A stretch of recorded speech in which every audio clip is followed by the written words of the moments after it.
Ladies and gentlemen, welcome to Doyle Field.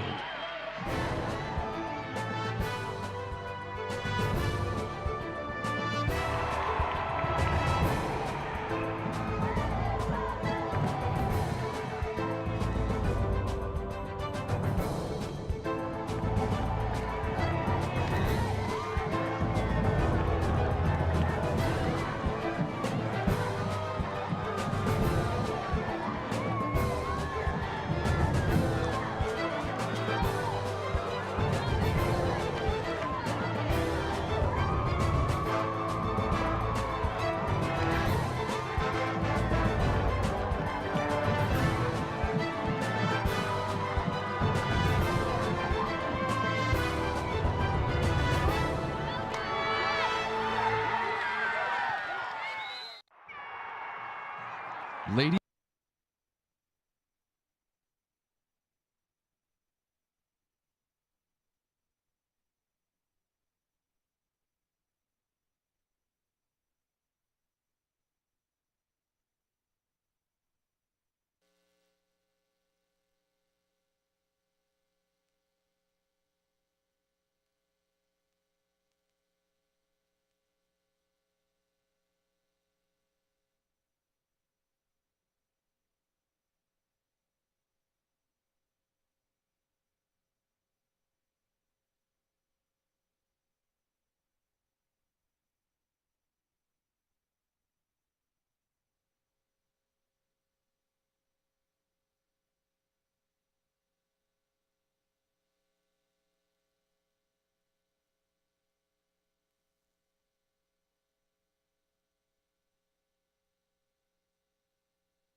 Lose yourself in our countdown to kickoff here on historic Doyle Field tonight. It's Leominster and St. John's.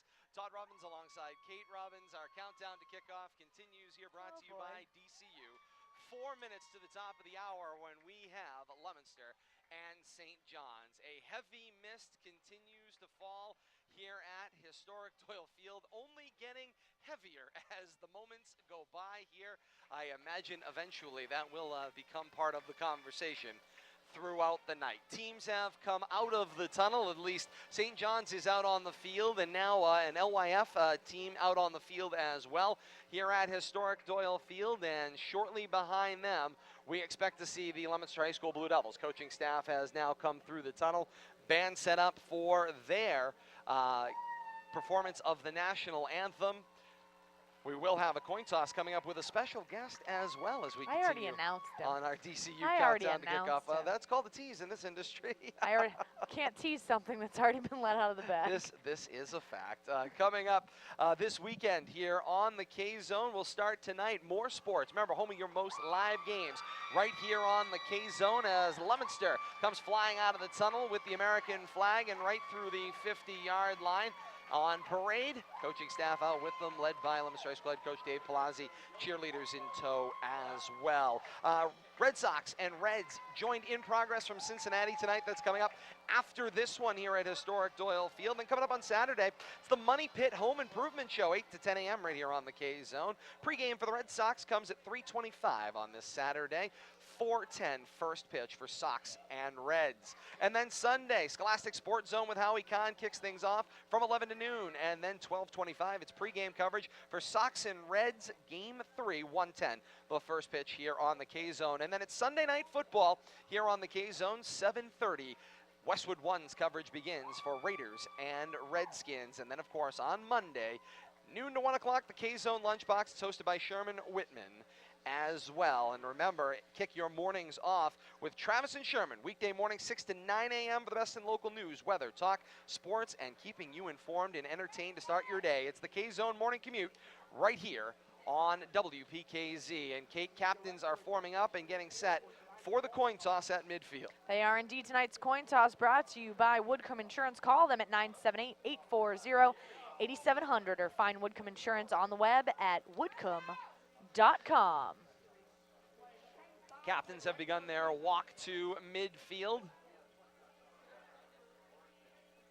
I have some guests here as well. As Kate mentioned, Diego Fagundes out there at midfield of Leominster and, of course, of New England Revolution fame. This is something that Amin Tori can actually talk about. Amin, soccer, I told you. See, there'd be a soccer reference here before the night was out.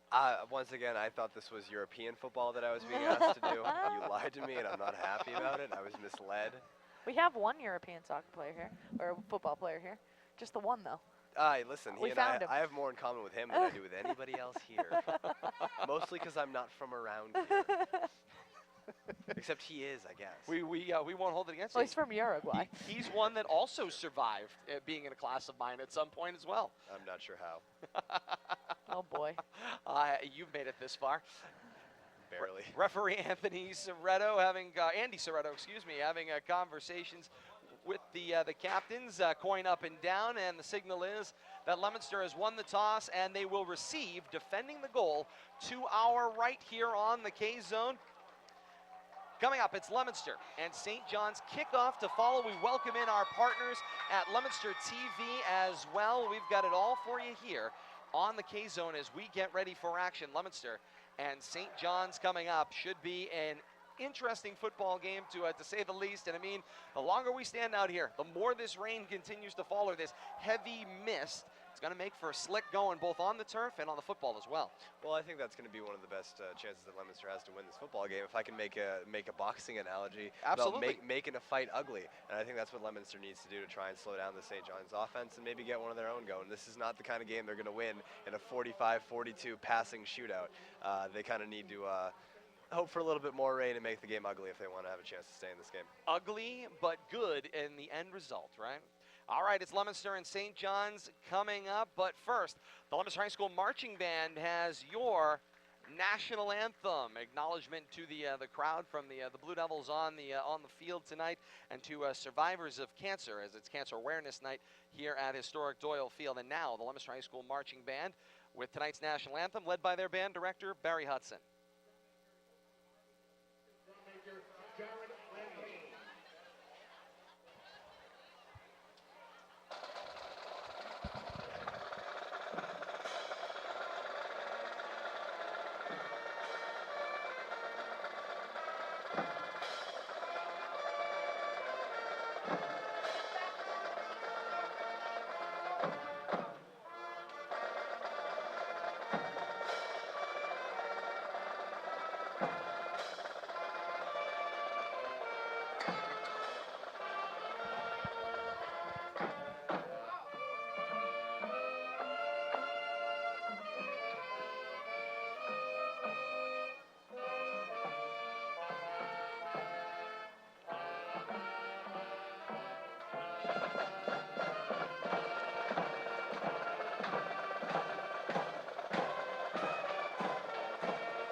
And with that, we are ready for kickoff here at historic Doyle Field. Leominster and St. John's, the first conference battle for both schools in the all-new Division III Central Mass. Coming up with the heavy mist here at historic Doyle Field. We'll have a check in time and temperature coming up in the first couple of plays of this first quarter. Kate, we are ready for kickoff. And tonight's kickoff brought to you by Troy Hebert Construction, a proud supporter of Leominster High School football with an A+ rating from the Better Business Bureau and over 25 years experience.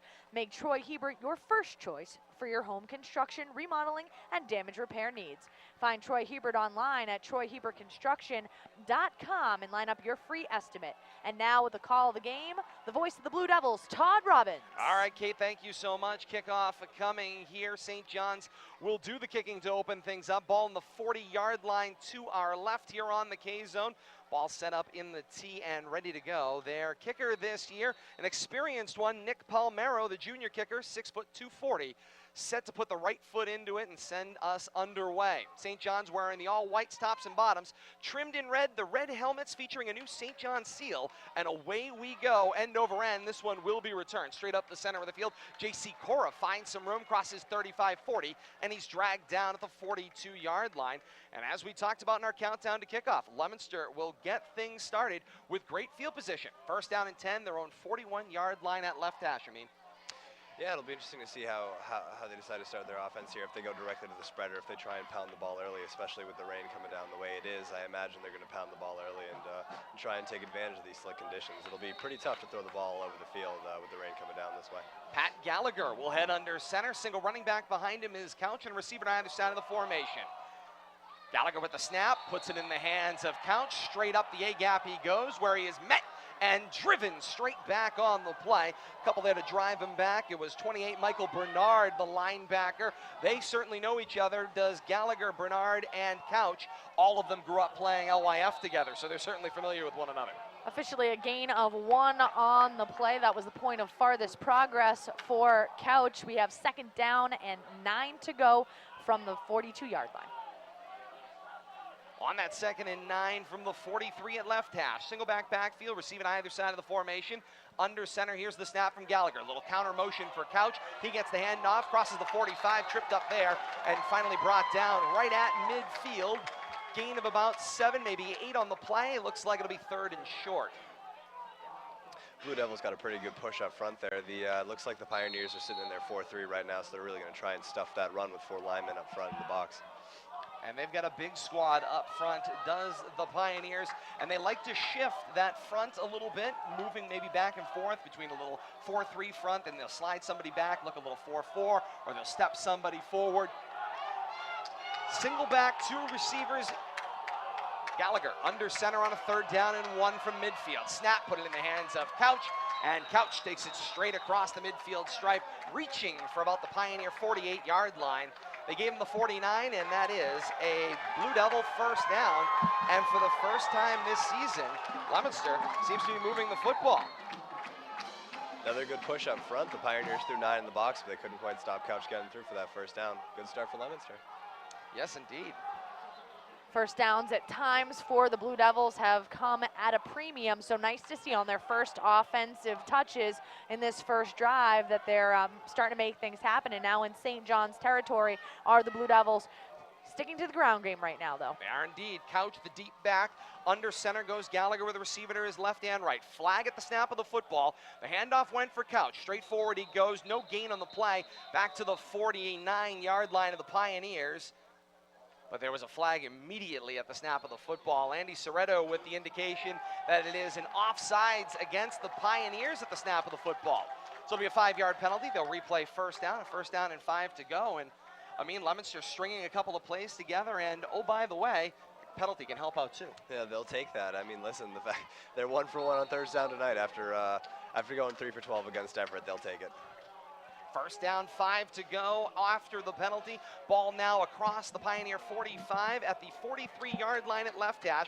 Leominster going right to left here on the K-zone, or left to right for those of you joining us on Leominster TV. Single back is Couch, a receiver to his left and right, and under center he goes, barking signals. That counter motion again, and the give for Couch. Straight up the middle of the field he goes, crossing the 40 and dragged down about the 35-yard line. It's a Leominster first down as Adam Couch finds some space, Kate. Beautiful, beautiful run right up the middle of that A gap. It was a big, big hole. I think I probably could have fit through it. Now. But at any rate, Couch, beautiful job putting his head down, going right up that A gap. Beautiful gain on that play. Seems I was right with my pregame prediction. We're not going to be throwing the ball all over the field tonight, Todd. Indeed, we will not, as that heavy mist continues to fall. Good opportunity for a check of our time and temperature coming up after this play. Couch, the deep back, single receiver to either side of the formation. Elias at the left, Rodriguez to the right. The snap, it was bobbled between the exchange with Morey and Gallagher. Gallagher just long enough on the fingertips to reel it in and have the presence of mind to fall forward for 2 yards. So it's a gain of 2, 2nd down and 8. Go ahead, man. Heck of a job salvaging a broken play there by Pat Gallagher. I'm very interested that they are going back to their traditional offense. They're not running into any of that double wing they were going with last week. They also haven't gone to the I formation like they did last week. They seem to be running with 2 tight end sets. They really want to get that push up front as they try and get Couch through. 2nd down, 8 to go. The deep back now, Voshan Dixon finds himself in the football game. Receiver to either side, Rodriguez now at the left. Gallagher under center, here's the snap, and the first look with the handoff to Voshan Dixon on the carry. Forward he goes, crosses the 30-yard line, dragged down about the 28. Gains another handful on the play. Check of our time and temperature. It's brought to you by North End Subaru, a proud member of the Colonial Automotive Group, located on Route 13, 757, Chase Road in Lunenburg. North End Subaru is a stellar performer dealer and online at northendsubaru.com. 9 minutes past 7 on a Friday night, 64 degrees under rainy skies here at historic Doyle Field. Predictions for that rain to last maybe another hour or so, drying up maybe by the time we get to halftime. 3rd down, about 4 to go. Ball located at the 28-yard line, just inside of the left hash. Voshan Dixon, the back, gets the sweep pitch coming to the left side. He'll turn left corner, reaching for the 25-yard line. May have gotten there and should be just enough for a Blue Devil first down. Preliminary signal is he got the 25? And no, referee now signaling 4th down. Ball is across the 20-yard line, touching the 24. It does not appear on that far side that the stick reaches to the 24. Interesting on that. One nice thing, beneficial thing about this drive for the Blue Devils, already down to 5:58 to go in the quarter. If you run off all the clock by using your run game, it's a good deal. Gallagher, the snap, initially stopped, and then Dixon comes running in behind and plows him forward. Got a flag on the play here. Yeah, flag came in from the far side of the field late. Referee blows his whistle here. Blue Devils are applauding. He's trying to get the attention, and Coach Palazzi says, we'll take it. Offsides against the Pioneers. 5-yard penalty and an automatic. First down for the Blue Devils. 5:52 to play here in quarter 1. No score, Leominster and St. John's. And Amin, Kate's absolutely right. Moving the football incrementally and keeping the Pioneers off the field is a great recipe for knocking that 95 points in 2 weeks down. After spending all of week 1 letting Marlborough run all over them, taking a lot of time off the clock, it'll be good to see them on offense a little bit more, give the defense a little bit of a rest. Couch returns to the backfield, single back set. Snap the counter motion, give it to Couch. Leaps forward through that A gap, dancing his way toward the 20, maybe the 15-yard line, and dragged down just across the 15 at the 14. Gains 5, 2nd down and 5. See if they can keep this rolling, Couch and Dixon combined. I mean, listen, Couch is doing a great job exploiting those gaps with those jump cuts, and Dixon's going to make for a really good change of pace backs and the occasional sweep on the outside. Out of the huddle they come, 2nd down and 5. Ball at the 14-yard line of the Pioneers. Leominster going from right to left. Under center, here's the snap for Gallagher. Give it to Couch. Couch straight forward. He goes, plowing into the line, battling his way across the 10-yard line, and brought down around the 8. It'll be another Blue Devil first down. Now a 1st down and goal to go. That's the thing about the St. John's offense, though, that we were talking about just a moment ago. They score in such rapid succession. They make massive, massive plays, so they can turn things around so quickly. But if you're taking almost the entire quarter off the clock in one drive, that's exactly what the game plan should be. Couch in the 1-back set, Gallagher under center. The snap, little shifty move at the snap. They hand off for Couch, forward he goes. Battles his way back across the line of scrimmage, maybe moves the football to about the 7-yard line. They give him a gain of 3, and it'll be 2nd down and goal to go from the Pioneer 3-yard line. Right now, that combination of Dixon and Couch being very, very productive for the Blue Devils. Fans screaming their support or their suggestions, as the case may be, as the Been a play lot of comes that to the lately. line. Indeed, there has been. Second down and goal to go from the 7. Under center Gallagher, the snap and the give this time. Couch finds it, finds a hole in the defense. He's in the end zone. It's a Blue Devil touchdown. And for the first time in the 2017 season, Leominster's first touch results in 6 and moves systematically down the field. That's got to feel good. Got to feel very, very good. And I mean, like you said, get a play rolling. It's a snowball downhill from there. Hey, Coach talked about it with you and Coach's Corner before the game. If they can throw a touchdown on them in the first quarter, they are in business. And let's see if they can capitalize on this momentum. Heck of a drive. Gallagher will hold the football for Pablo Rodriguez on the extra point. Gallagher asks for the ball, gets the snap down. Rodriguez puts the foot into it. Ball's up on Morton Street Hill. Teams come back down the field. 3:47 to go here in quarter number 1. It's Leominster 7 and St. John's nothing. We step aside. More to come. You're listening to Leominster High School football on the K-Zone, WPKZ. Remember, when radio steps away, it's bonus coverage for those of you joining us on Leominster TV tonight. So happy to have you along with us.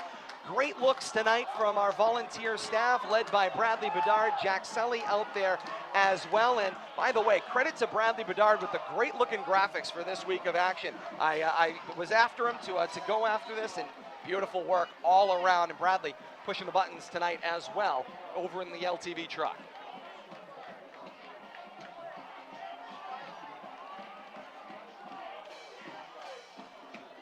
Back to historic Doyle Field in Leominster here on the K-Zone. Todd Robbins, Amin Torrey, Kate Robbins, happy to have you along with us. Kate, you've got a Leominster Drive summary. I do 13 plays covering 47 yards. Time of possession, 7 minutes and 50 seconds. Ends with the 6th spot. 6th spot, extra point makes it 7-0 Leominster. Pablo Rodriguez, ball in the tee, 40-yard line at our right. Line drive straight up the center of the field, slides all the way down to the Pioneer 1-yard line, past the return men. They'll scramble back, pick it up, battle their way back across the 10-yard line and drag down around the 13. Nice job to at least recover on that play. Eamon Dennis able to go back, pick it up, but he watched that ball slide by. Dangerous situation. That's an interesting strategy to go to the squib kick with these slick conditions. Not a bad idea. When that ball hits the turf, it'll slide, and you don't know where it's going. And look out, Leominster's got control of field position twice now on 2 straight kickoffs. First down and 10 to go. They give him the point of farthest progress at the 16-yard line. That's a 13-yard return on the kickoff. Shotgun spread here for Steve Buchaglia and his offense. Peter Oliver in the backfield with him. 4 receivers distributed evenly across the formation. Buchaglia the snap, rolls hard to his right and throws. Low and outside and incomplete. The intended receiver was Oliver out there in the flats. The Pioneers decided to really focus on that pass game. They might be playing right into the Blue Devils' hands by trying to throw in these conditions.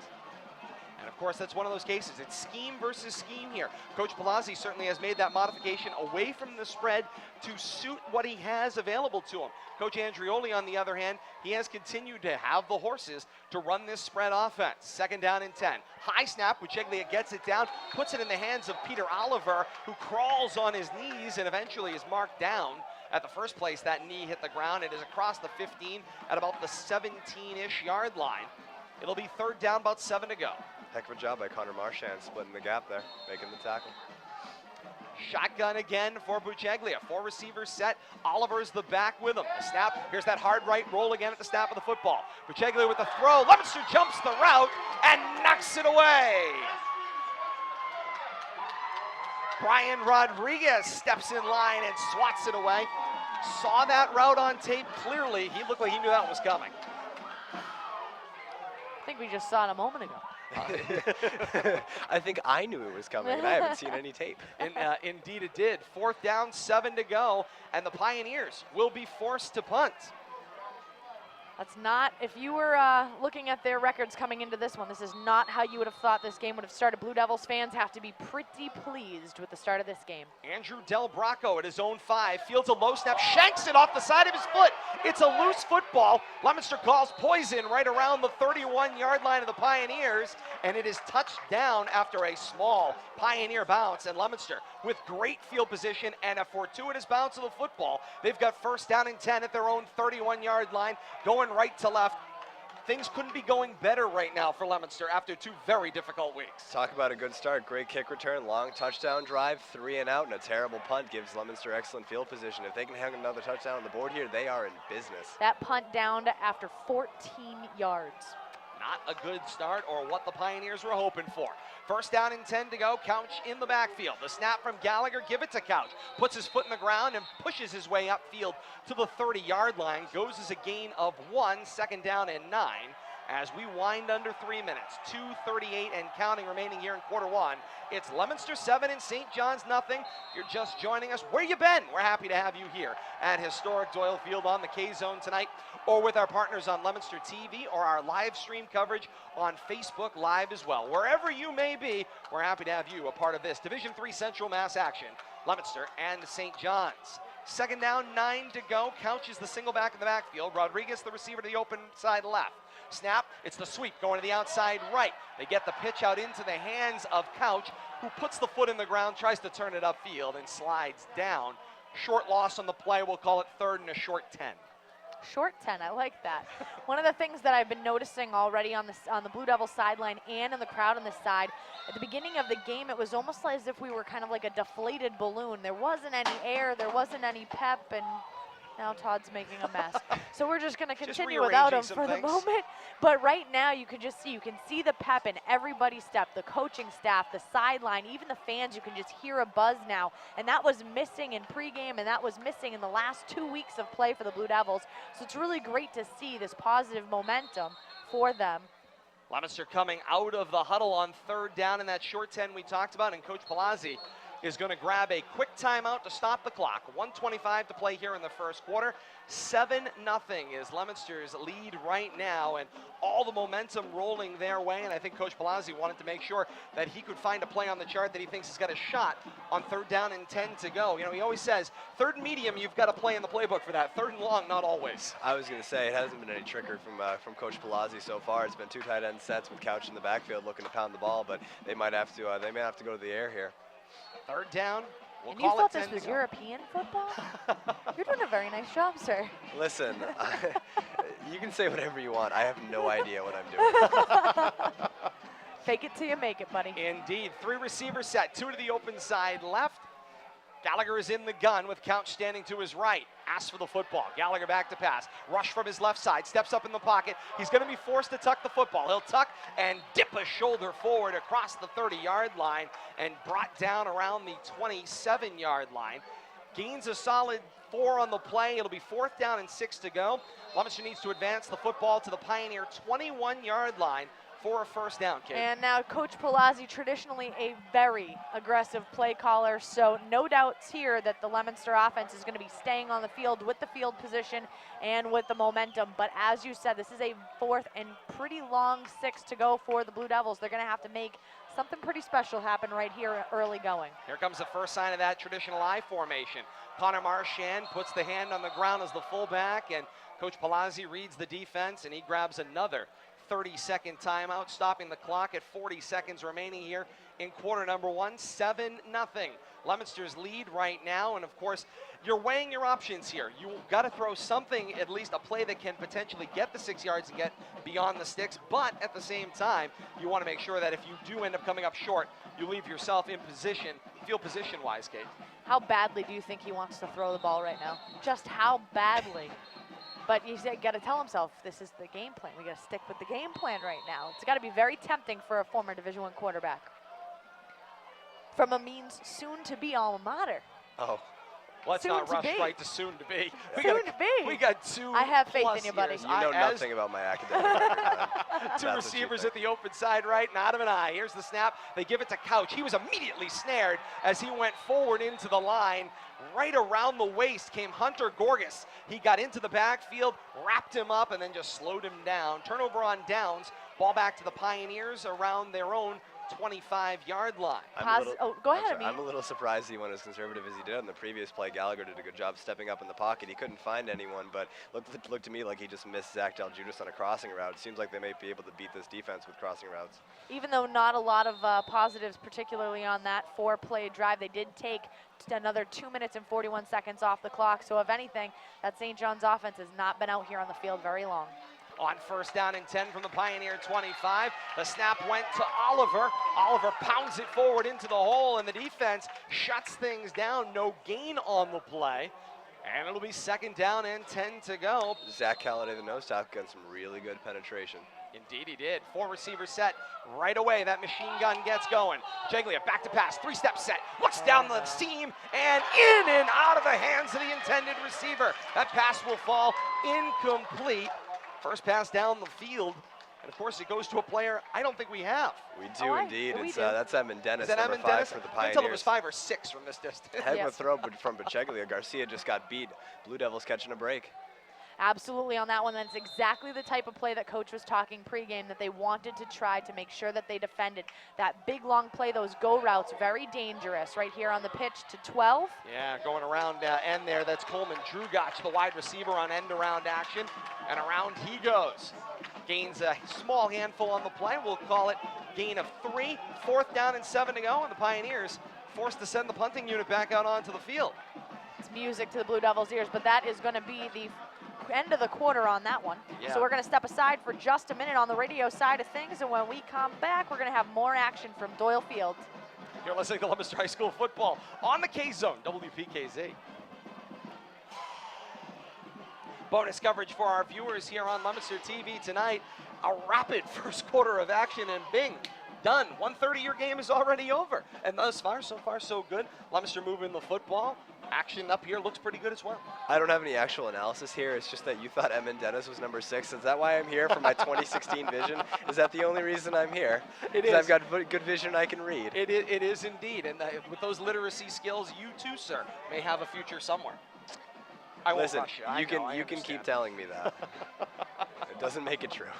Teams change ends as we get set to start the second quarter of action. Second 11 minutes already up on the board. Radio will rejoin us in progress. Pioneers send out a new punter. It's Connor Hickey this time, standing at his own 15-yard line. Gets a good snap. Hickey puts the right foot into it. It's a beauty. Slips through the hands of the return man. It appears to be Adam Couch, and it was.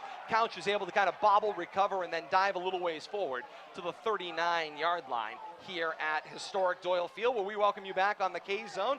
Connor Hickey with the punt as he replaced the original punter, Andrew Del Bracco, from the first shanked punt that the Pioneers had. Hickey this time went much better down the field for him.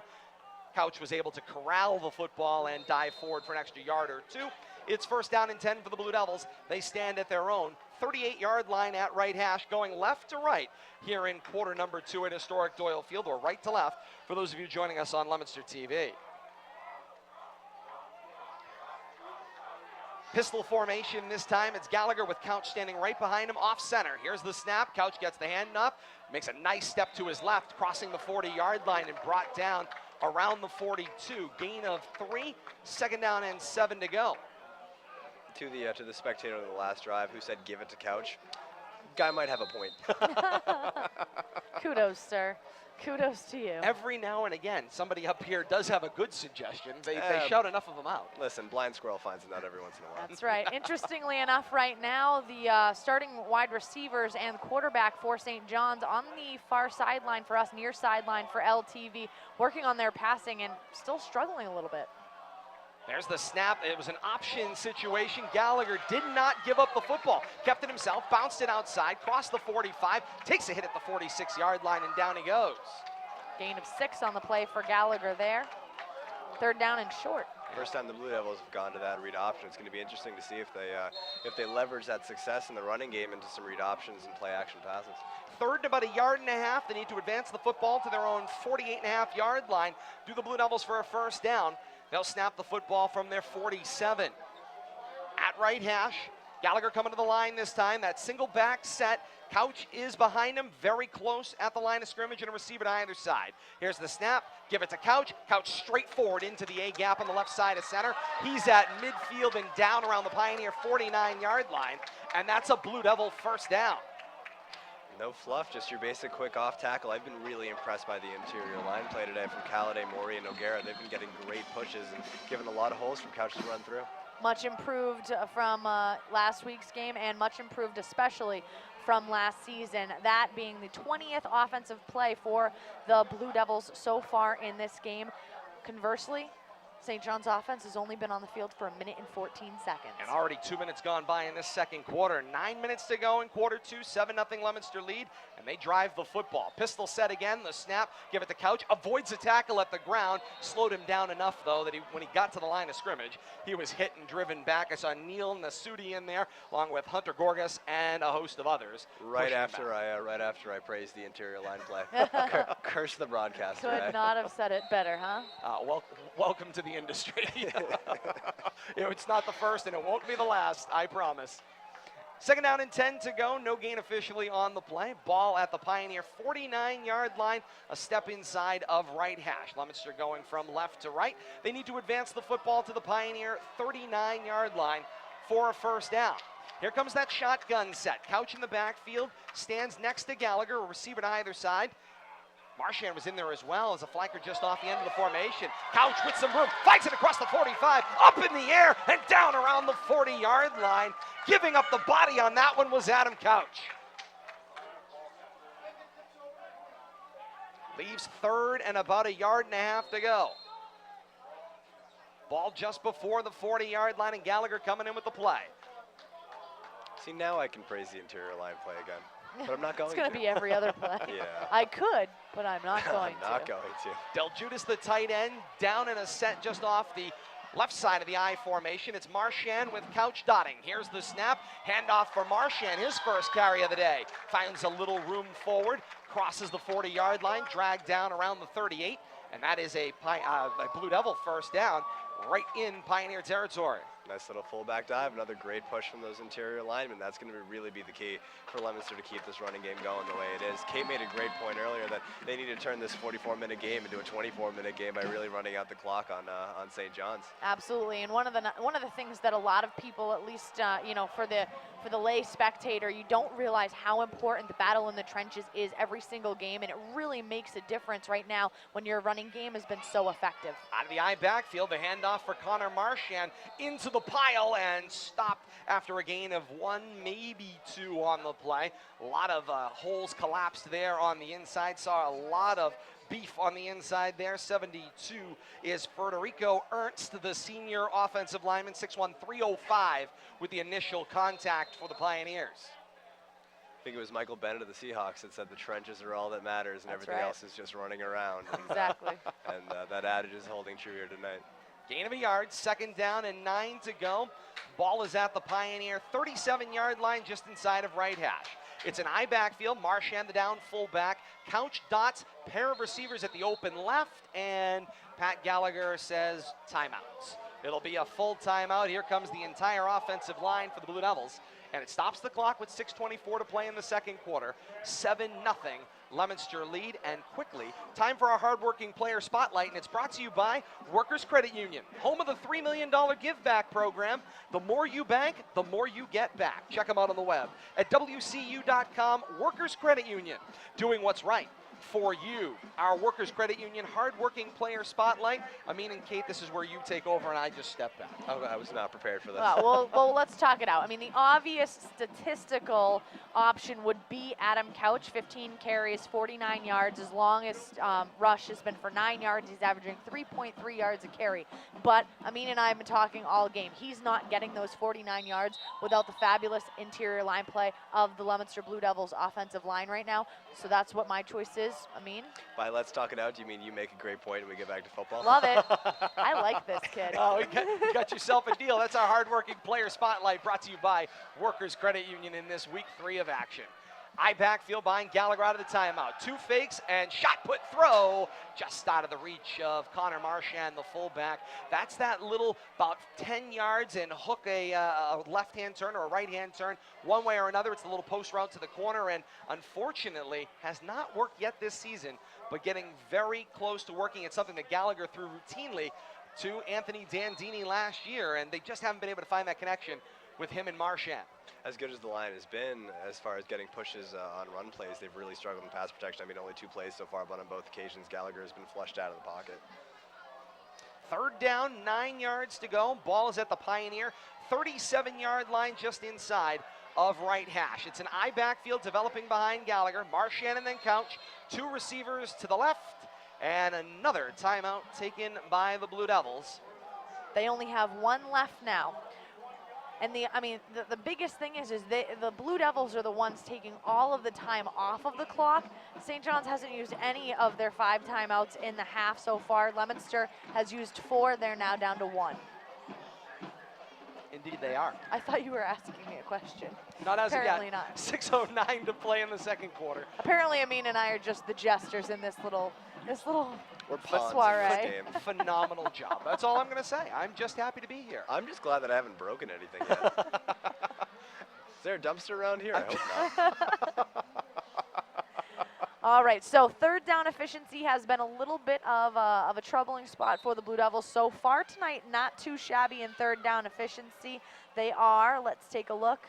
It looks like they're about 60% on third down efficiency tonight so far, but this one, once again, we're in a situation where we're in third and about 9, so third and long. Not too many plays in your playbook for this, but the Blue Devils are going to need to scrape something together here to keep their momentum going and try to get even more time off of this clock. 3rd and 9 at the Pioneer, 37 at right hash. Need to advance the football to the Pioneer 28 for a first down. Single back set, a fake. Now the rollout screen, flips it up, Gallagher takes the hit. Couch makes the catch at the 40-yard line, bounces off one tackle, bounces off another, and all that an exciting loss of a yard, but a flag down at the end of the play. This happened as the pile was coming apart. The wing official on the far side flipped it in, and now he will meet with referee Andy Sirocco. We'll get a signal in a moment. Looks like a hit came in late from where I'm standing, but Dead ball personal foul signaled against the Pioneers, and the Leominster bench rejoices. Coach Andrioli, he wants to speak to that wing official over on the far side, but it's going to be a 15-yard penalty and an automatic first down for the Blue Devils. Just when it looked like this drive might stop for Leominster, a flag keeps the drive alive. looks like number 51 for St. John's, Isaiah Keegan came in a little bit late after Couch was already down by contact.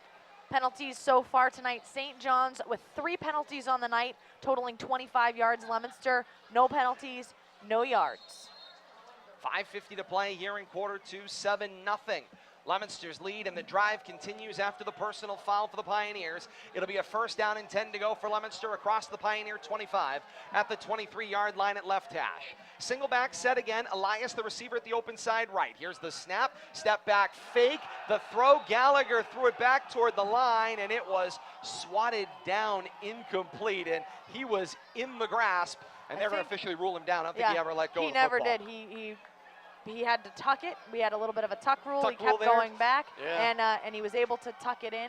And down with a loss of about 4 at least on that one. They went back to their 2 tight end set they've been running with all night, decided to throw a pass play out there, and Dom Imperato just swallowed him up. Before the fake was even finished, there was somebody that was on Gallagher. That's not good. I think I referenced some potential for play action passes. Maybe not. Speed could be an issue here. Gallagher in the backfield with Voshan Dixon this time, standing to his left. Elias, the receiver at the open side right. Here's the snap. They give it to Dixon. Dixon finds some room, heading across the guard play to the right. Crossing the 20-yard line, flag down on the play. Sorry about that. That's not a problem at all. Down at the 19-yard line. It's a gain of about 5, and the signal is going to be a hold against the Blue Devils. It'll be a 10-yard penalty from the spot, and we'll replay second down. Looks like the spot of the flag was right at the 25-yard line, so they'll move him back 10 yards from there. Walk-off begins, and we'll be down right about the 35-yard line, just inside the left hash, making it second down and that much longer. Blue Devils need to move the football across the Pioneer 15 to the 14-yard line. Coach Palazzi gets told, get back on the other side of the numbers. You're a little too far out on the field. It's been a good start for the Blue Devils, but they're about to make this a lot harder if they start shooting themselves in the foot with penalty flags. Shotgun set, 3 receivers at the open side right, and a single receiver is the tight end Del Judas, split out all the way to the left on short side. Dixon in the backfield with Gallagher. And here's the snap of the football. Gallagher with some time. He's got to step up in the grasp, and he has no choice but to take the football, and down he goes.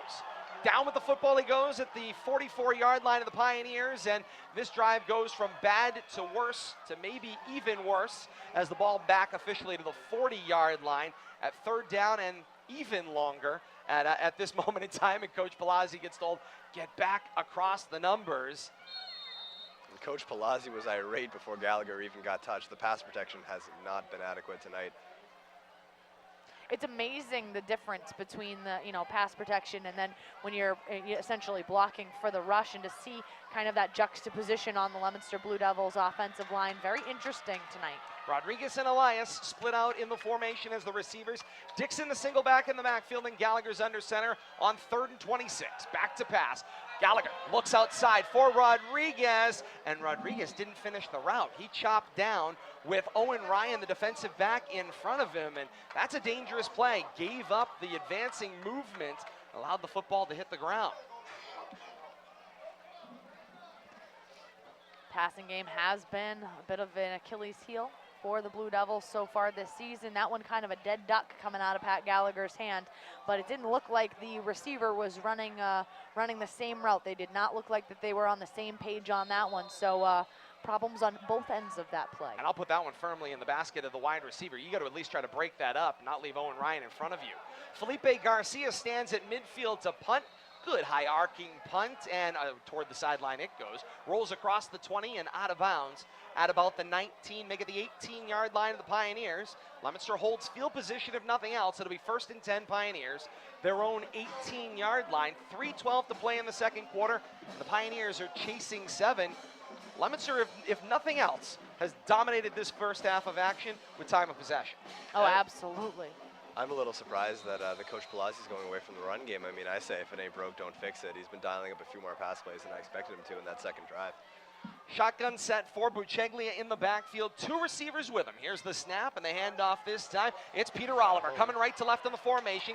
Gets the left corner and gets cut down at the knees.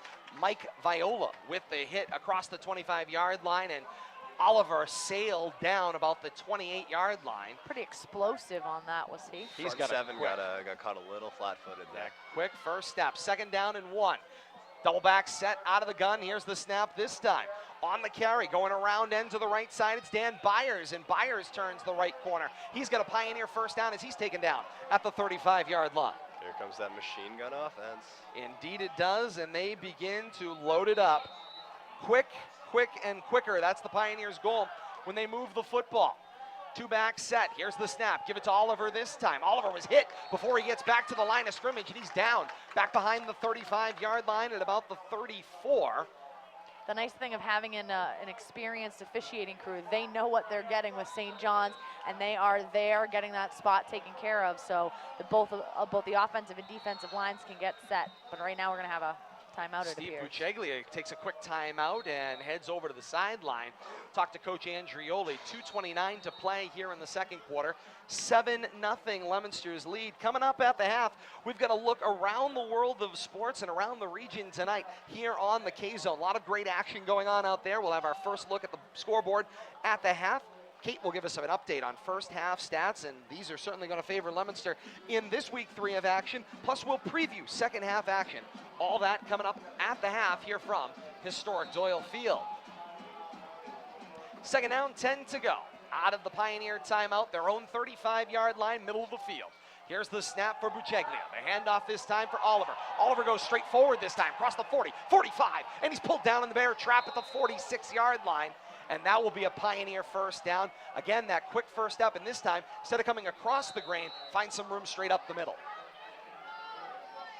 2 backs this time on the short side left. Single receiver at the far side right. Still in the gun is Buceglia. Back to pass. Sets his feet and throws. High and incomplete. Jay Brunell, the intended receiver there, and just plain overthrew him. That is exactly who Buceglia was passing with on the sideline over there. He was over there with Brunel, and they weren't even able to really connect on the sideline. So very odd, especially because we're so used to the spread from them. Some inefficiency in the passing game right now. Buceglia on 2nd and 10. The snap, Oliver gets the handoff, battles his way to midfield and a little bit more. Dragged down at the Blue Devil 49-yard line. Call it a gain of 5, 3rd down and 5.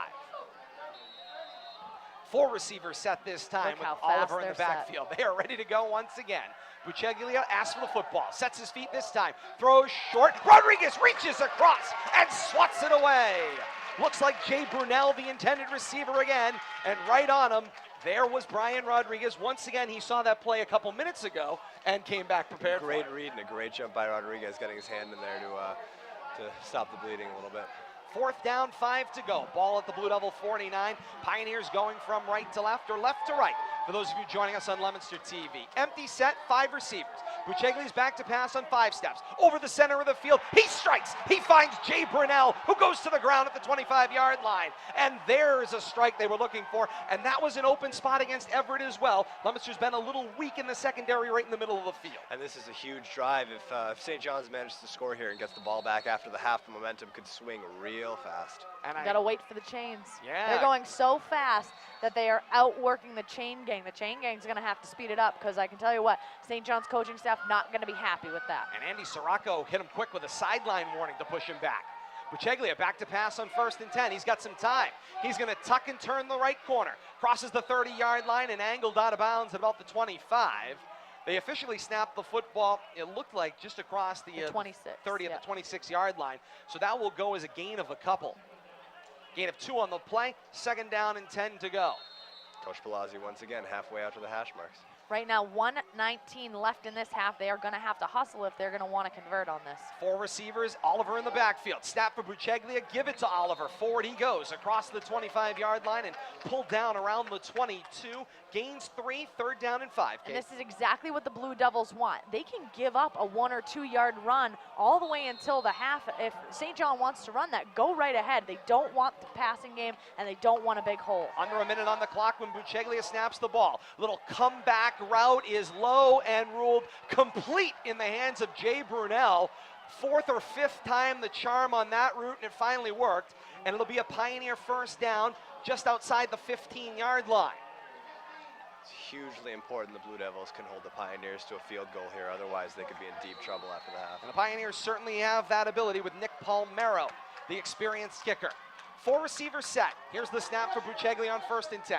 Over the middle of the field. He strikes. It's a Pioneer touchdown. Zach Pedoni wide open in the middle of the field. He had beat his man on the inside, makes the catch in the end zone. 7-6 Blue Devil lead. 38 seconds left in the half. Point after coming up.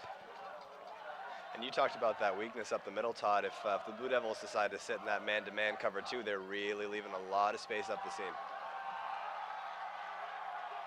And here comes Nick Palmero on the field. He'll set his distance.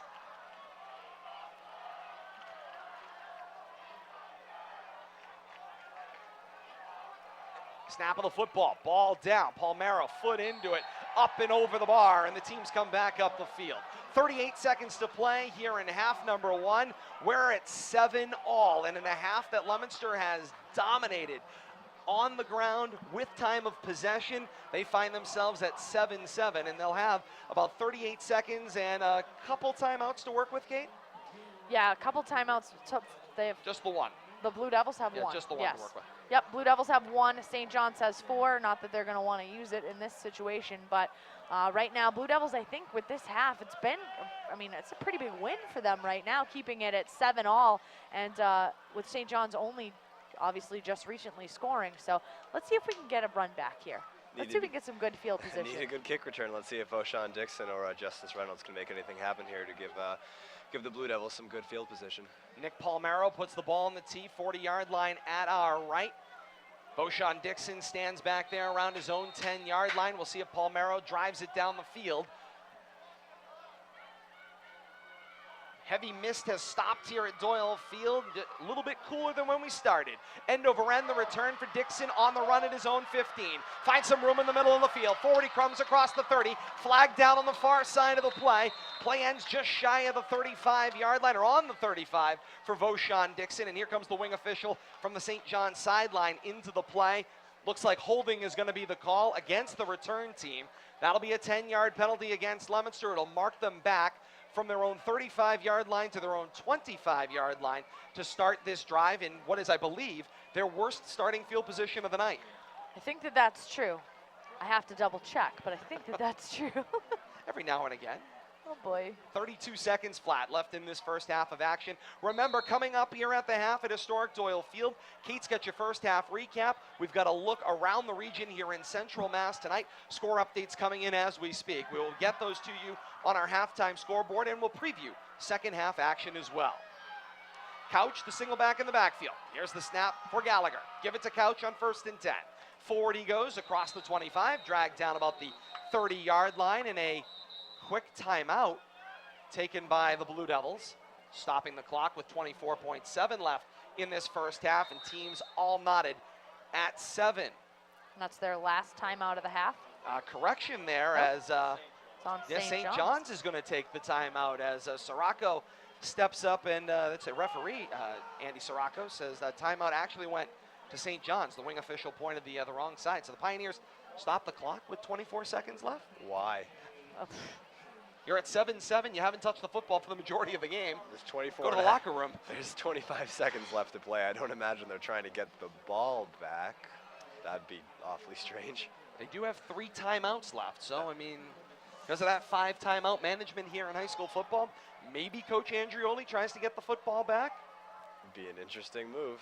Indeed. 2nd down and 5 to go. The original gain 5 yards for the Blue Devils to their own 30-yard line. Need to move the football to their own 35 for the first down. 24.7 to play here in the second quarter. Teams knotted at 7. Single back set. We've seen it all night long. Couch is back there. Receiver on either side. Rodriguez to the right. Elias to the left. The snap. Give it to Couch. Straight forward he goes. Slips away from the defense. He's got the numbers. Takes a pop right around midfield. And a flag flies at the end of this one.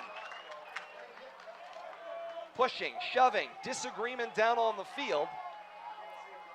And St. John's is irate. Liam Dorian down there, he might have been in there at the end of the play. Isaiah Keegan was hopping mad at the end of the play, and now the officials trying to step away from the teams. Andy Sirocco getting together with his squad. They're having a discussion. That flag went down right at midfield, just about a step at the tail end of the play. Isaiah Keegan, though, already pushing his defense back. He knows it's going to be against St. John's. Personal foul against the Pioneers. It's a 15-yard penalty and moves Leominster that much closer into Pioneer territory. Under 16.9 to play here in the first half of action. That also means the Blue Devils keep their timeout, so if they can advance the ball a few more yards down the field, they might get into field goal range. Who knows? That possibility does distinctly exist. Coach Palazzi out on the field talking to Pat Gallagher, and the conversation persists. Coach Palazzi said, let's go. Coming out of the timeout, they will run to the line. Clock's running. Under center goes Gallagher, and somebody stepped off. There was some disagreement there. There became a scramble, all sorts of problems on the field. Coach Palazzi actually thought he had taken the timeout. He was okay with spending the timeout there to stop the clock and allow his team to set. Time has come off the clock. Leaves 6.7 officially remaining here in the second quarter. Timekeeper tonight, Ken O'Connell, the official clock here at Doyle Field tonight. That'll be it. Ball at the 40-yard line after the penalty, and they're going to let it run out. To the locker room go the teams. 1 half of play in the books here from historic Doyle Field. A fantastic start, a bumpy finish for Leominster. For St. John's, a tough start that ends okay. 7-7 at the half. Leominster and St. John's, we've got another battle brewing here in this rivalry at historic Doyle Field. Halftime from Doyle Field means the Leominster High School Marching Band steps on the field. We step aside for a break. When we come back, we check things around the region tonight. We also will get a first half stat look and a preview of second half action with Kate Amin and myself. 7-7 at the half from Doyle Field. We break, more to come. You're listening to Leominster High School football on the K-Zone, WPKZ.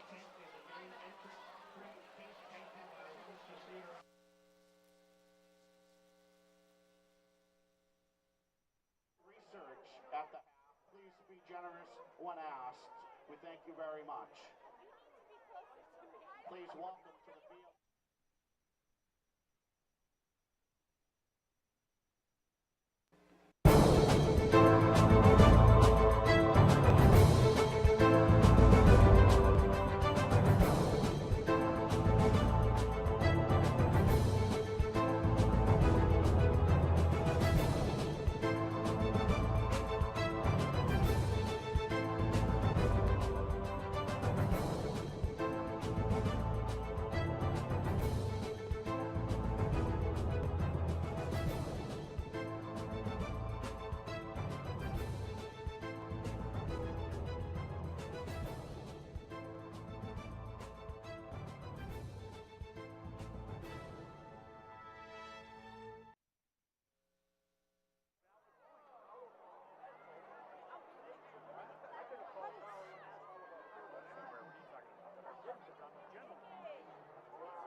They don't answer to Wall Street, they answer to you. Visit hometowncoop.com to learn more.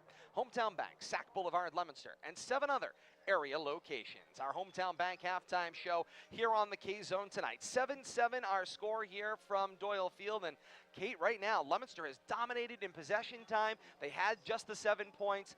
They did surrender that touchdown to St. John's before the half, and as Amin alluded to, could certainly be an issue of momentum, as now, having had the ball at kickoff and scoring, really doesn't matter. Pioneers are knotted up, and they get the ball to start the second half.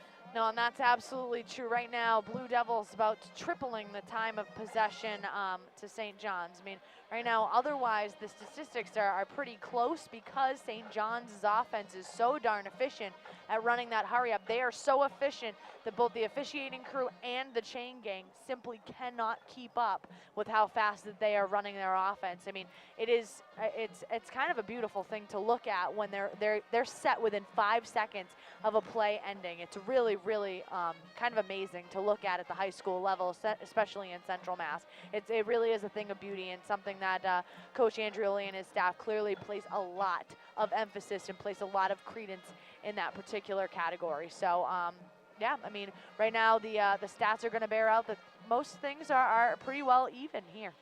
No question about that. Indeed, and Kate, you alluded to the stats. It's time for them. Our first half stat recap is brought to you by Lottie's Jeep of Leominster, Lottie's Jeep Central Street in Leominster, home of the most awarded SUV lineup in history. Lottie's Jeep of Leominster has the Jeep you want. Kate, our Lottie's Jeep first half recap. All right, obviously the biggest stat right now that we are looking at is the 7-7 tied ball game. Really kind of a moral victory right now for the Leominster Blue Devils, as their first 2 weeks were pretty abysmal by the time we got to halftime. But right now everything's all tied up, basically a 0-0 ball game coming out here in the second half. If we take a look at other team stats right now, let's take a look at the Pioneers offensive stats first. 9 rushes for 39 yards. They're averaging 4.3 yards a carry. They are, let's see, passing 9 receptions for 47 yards. They're averaging 11.8 yards a reception. They are 4 of 9. That's 44% in the completion percentages. Total yards, 86 total yards of offense right now for the Pioneers. They do have 4 penalties totaling 40 yards. That is St. John's Pioneers team stats. On the Leominster Blue Devils side of the ball, rushing, they've had 28 rushes for 99 yards. They're averaging 3.5 yards a carry. Let's see. Passes, 1 of 3. They have 33% right now for their pass percentage, completion percentage, that is. Total yards of offense for the Blue Devils, 98 yards. They do have 3 penalties totaling 22 yards in penalties. Now let's take a look at individual statistics for the Pioneers. Right now, the rushing game for the Pioneers, Peter Oliver, 7 touches for 29 yards. His longest rush was for 12 yards. Passing right now, the quarterback Bachuglia, 4 of 9, 49 yards passing. His longest pass was for 23 23 yards. He has 1 touchdown pass as well. Receiving for the Pioneers tonight, Eamon Dennis has 1 reception. He was targeted 1 time, no receptions. Jay Brunel targeted 6 times, 2 receptions for 30 yards. He's averaging 15 yards per reception, his longest for 23 yards. And Zach Padone, 1 of 1. He's got 15 yards tonight so far receiving. If we take a look at the Leominster Blue Devils individual statistics on the rushing side, Adam Couch right now doing yeoman's work for the Blue Devils. 17 rushes for 74 yards. His longest rush was for 20 yards, and he does have a touchdown. Pat Gallagher right now coming in behind Adam Couch, 5 rushes for 3 yards. And Voshawn Dixon, 3 rushes for 15 yards. His longest run was for 6 yards. Connor Marchand, he's had 4 yards on the night. His long was for 3 yards. Passing tonight, again, Gallagher 1 of 3 tonight so far.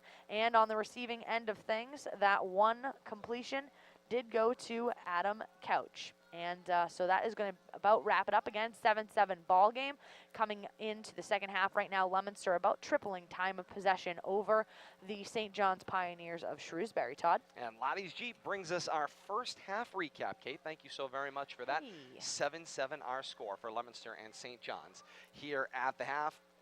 Kate, do we need one more break here? We do. All right, one more break coming up, and then we come back. We've got our halftime scoreboard, our peak performance of the first half, and our mid-game adjustments. All that coming up when we come back on our Hometown Bank halftime show. Leominster 7, St. John 7. A break, and we're back with more. You're listening to Leominster High School football on the K-Zone, WPKZ.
Don't forget, as they come around, please be generous with collections for the Coaches versus Cancer. Money raised tonight goes directly to pediatric brain Nobody cancer broken-hearted research. here at historic Doyle Field tonight. Todd Robbins with Kate Robbins and Amin Torrey at the half here at historic Doyle Field. 7-7 for Leominster and St. John's. Time for a run around our Happy Jacks halftime scoreboard, brought to you by Happy Jacks Restaurant, 785 North Main Street in Leominster. All the spices of the Southwest, blended with the flavors of the Gulf Coast, served in a festive island setting. Happy Jacks is more than a restaurant, it's an attitude wrapped in a fiesta. Check them out on the web at happyjacksrestaurant.com. Down the scoreboard we go. And the show ball on top of Fitchburg at the end of one, 7-0 in Bolton tonight. Wachusett on top of Algonquin, 14-9 at the half. Doherty leads Tantascwa, 20-0 second quarter there. Halftime score, St. Bernard's over Narragansett, 14-7. Mike LeClaire checking in, reporting Lunenburg on top of Monty Tech, 21-0 at the half. North Middlesex over Auburn, 8-0 at the end of the first quarter. Littleton on top of Oakmont, 14-0 at the half. We'll have more scores for you as we begin second half action here from historic Doyle Field. Ground ball is fielded on the run by the Pioneers. Forward they go across the 40, and dragged down there is Joe Katinas across the 40 at their 41-yard line. Couple last scores here on our Happy Jacks halftime scoreboard. Clinton over Hudson, 8-6 at the half. Melrose on top of Watertown, 21-7. That game is at the half. We'll have more on those as we go into our post game. My alma mater down by 14 points. Gotta love it. They've been having a great year offensively. A little struggle there tonight against Melrose. They were expecting a big offensive game from Melrose. First down and 10 from the 41 at left hash. Bucheglia now goes with a check with me over to Coach Andrioli at the sideline. And he's going to shift a man in motion here a little bit. Little adjustment, slot receiver now closer to the formation at the right. Bucheglia the snap. Oliver steps up the block. Bucheglia with the time. Over the middle of the field throw. Sliding effort there and incomplete, says the back judge. Intended receiver was Zach Pedoni sliding across the 40-yard line. Clock stops on the incompletion. 10:46 to play here in the third. Second down and 10 coming up. Somewhere in this Pioneer drive, Kate, we'll have the peak performer of this first half. Someday. It's all good. Four receivers set. Backfield is Oliver. Here's the snap. And Oliver gets the handoff and bounces it outside to the right. Across the 45 and dragged down at the 48-yard line. Gain of 8. Third down, 2 to go. Fraticelli Oil is the place to save heating dollars. 24-hour a day, 7-day-a-week service, same-day delivery. Visit them at FraticelliOilCo.com. Fraticelli Oil fuels our peak performance of the first half, Kate. Adam Couch, 17 rushes, 74 yards. That's how we do that. Back to pass, and it's Bucheglia. Swings it out in the flat, complete toward the sideline. Zach Pedoni across midfield at the Blue Devil 49-yard line, and that'll be a Pioneer first down. While they reset the sticks, our mid-game adjustments brought to you by Viola's Fitchburg Tire and Service, a family-run business selling the most major tire brands since 1964. Online at fitchburgtire.com. Viola's Fitchburg Tire Service, where the price we quote is the price you pay. Mid-game adjustments in a second. On first down and 10, the snap, give it to Oliver. Down he goes as he crawls his way to the 45-yard line of the Blue Devils. Call it a gain of 3, second down and 7. Amin Torrey back with us. Mid-game adjustments? I want to focus on the offense. First of all, I think they should really go back to pounding that run game. That's how they really work their way down the field in the first drive. If they're gonna throw the ball, I think it's a better idea to either go to those screen passes, which they tried, or play action passes to try and mitigate the Bucheglia problem. down the field, uncorks in the end zone. It's a Pioneer touchdown. Eamon Dennis wide open, beat his man, and Bucheglia made that one look easy. A 45-yard pitch and catch, and just like that, the Pioneers have a 13-7 lead. I should have been quick like Kate. Bang, gotta get it out there quick. Hey, remember that thing I said about how they were going to score and they get the ball back and score again, and momentum was going to That shift? could be a problem. Yeah. We'll get back to those mid-game adjustments in a second. No, we won't. Point after coming up here. Nick Palmero on the field. Yes, between the uprights. Yeah, that's where he's aiming for, that's for sure. Snap, ball down. Palmero steps up. Little backspin there. That was swinging wide to the right. No good. Team's coming back up the field. 9.5 to play in quarter 3. St. John's 13 and Leominster 7. A break, and we're back with more. You're listening to Leominster High School football on the K-Zone, WPKZ. bonus coverage for our viewers joining us on Leominster TV tonight. Amin, a little bit more on your mid-game adjustments? Like I was saying, pass protection hasn't been great, and so I think it'd be a good idea if the Blue Devils are going to throw the ball to go to a little bit more play action and screens and stuff like that to try and deal with the pressure and the heat that the Pioneers have been sending. Pat Gallagher has had no time to just sit in the pocket and throw. Every time radio steps away, we got bonus coverage for you here on Leominster TV.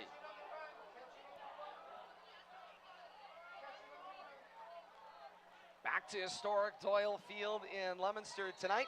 Todd Robbins, Kate Robbins, and Amin Tory with you here for WPKZ, AM 1280 and 105.3 FM. Streaming live the world over at WPKZ.net. Hard line drive from Palmero is misplayed, and Leominster dives back across the 25-yard line and lands on top of it there. Luis Colon, I believe. Yeah, looked like it, and you are correct, Kate. Luis Colon, the junior, 5'5", 145. Low, slow, steady, got back on top of the football. Leominster's got the ball. 1st and 10, their own 24-yard line. A couple drives stalling out, a couple touchdowns for St. John's, and now a little trouble fielding that kickoff, and they haven't exactly put themselves in the best spot to start this drive. Well, the only thing you can say, the nice part is that they're maybe having an opportunity for a long, sustained drive. Indeed they might. Ever the optimist, Kate. Always. Couch the single back, the snap, he gets the handoff from Gallagher as the first man through. Stood up in the pocket, got maybe a yard or so to the 25-yard line. Yeah, they'll call it 2nd down and 9 to go as we wind down toward 9 minutes to play. Here in quarter number 3, our second half kickoff was brought to you by Fidelity Bank of Leominster. The idea that businesses do well creates a brighter today and tomorrow for everyone involved. It's a win-win-win. Now, who doesn't like that? Your Fidelity Bank, helping you get where you want to be with heart. 2nd down, 8 to go. Single back set, Couch counter motion. Gallagher the snap. Give it to Couch. Bounces off a block. Forward he goes. Crosses the 30-yard line and brought down at the 31. Good handful gained there. 4, maybe 5. 3rd down and 2-ish to go as the stick jumps back and forth.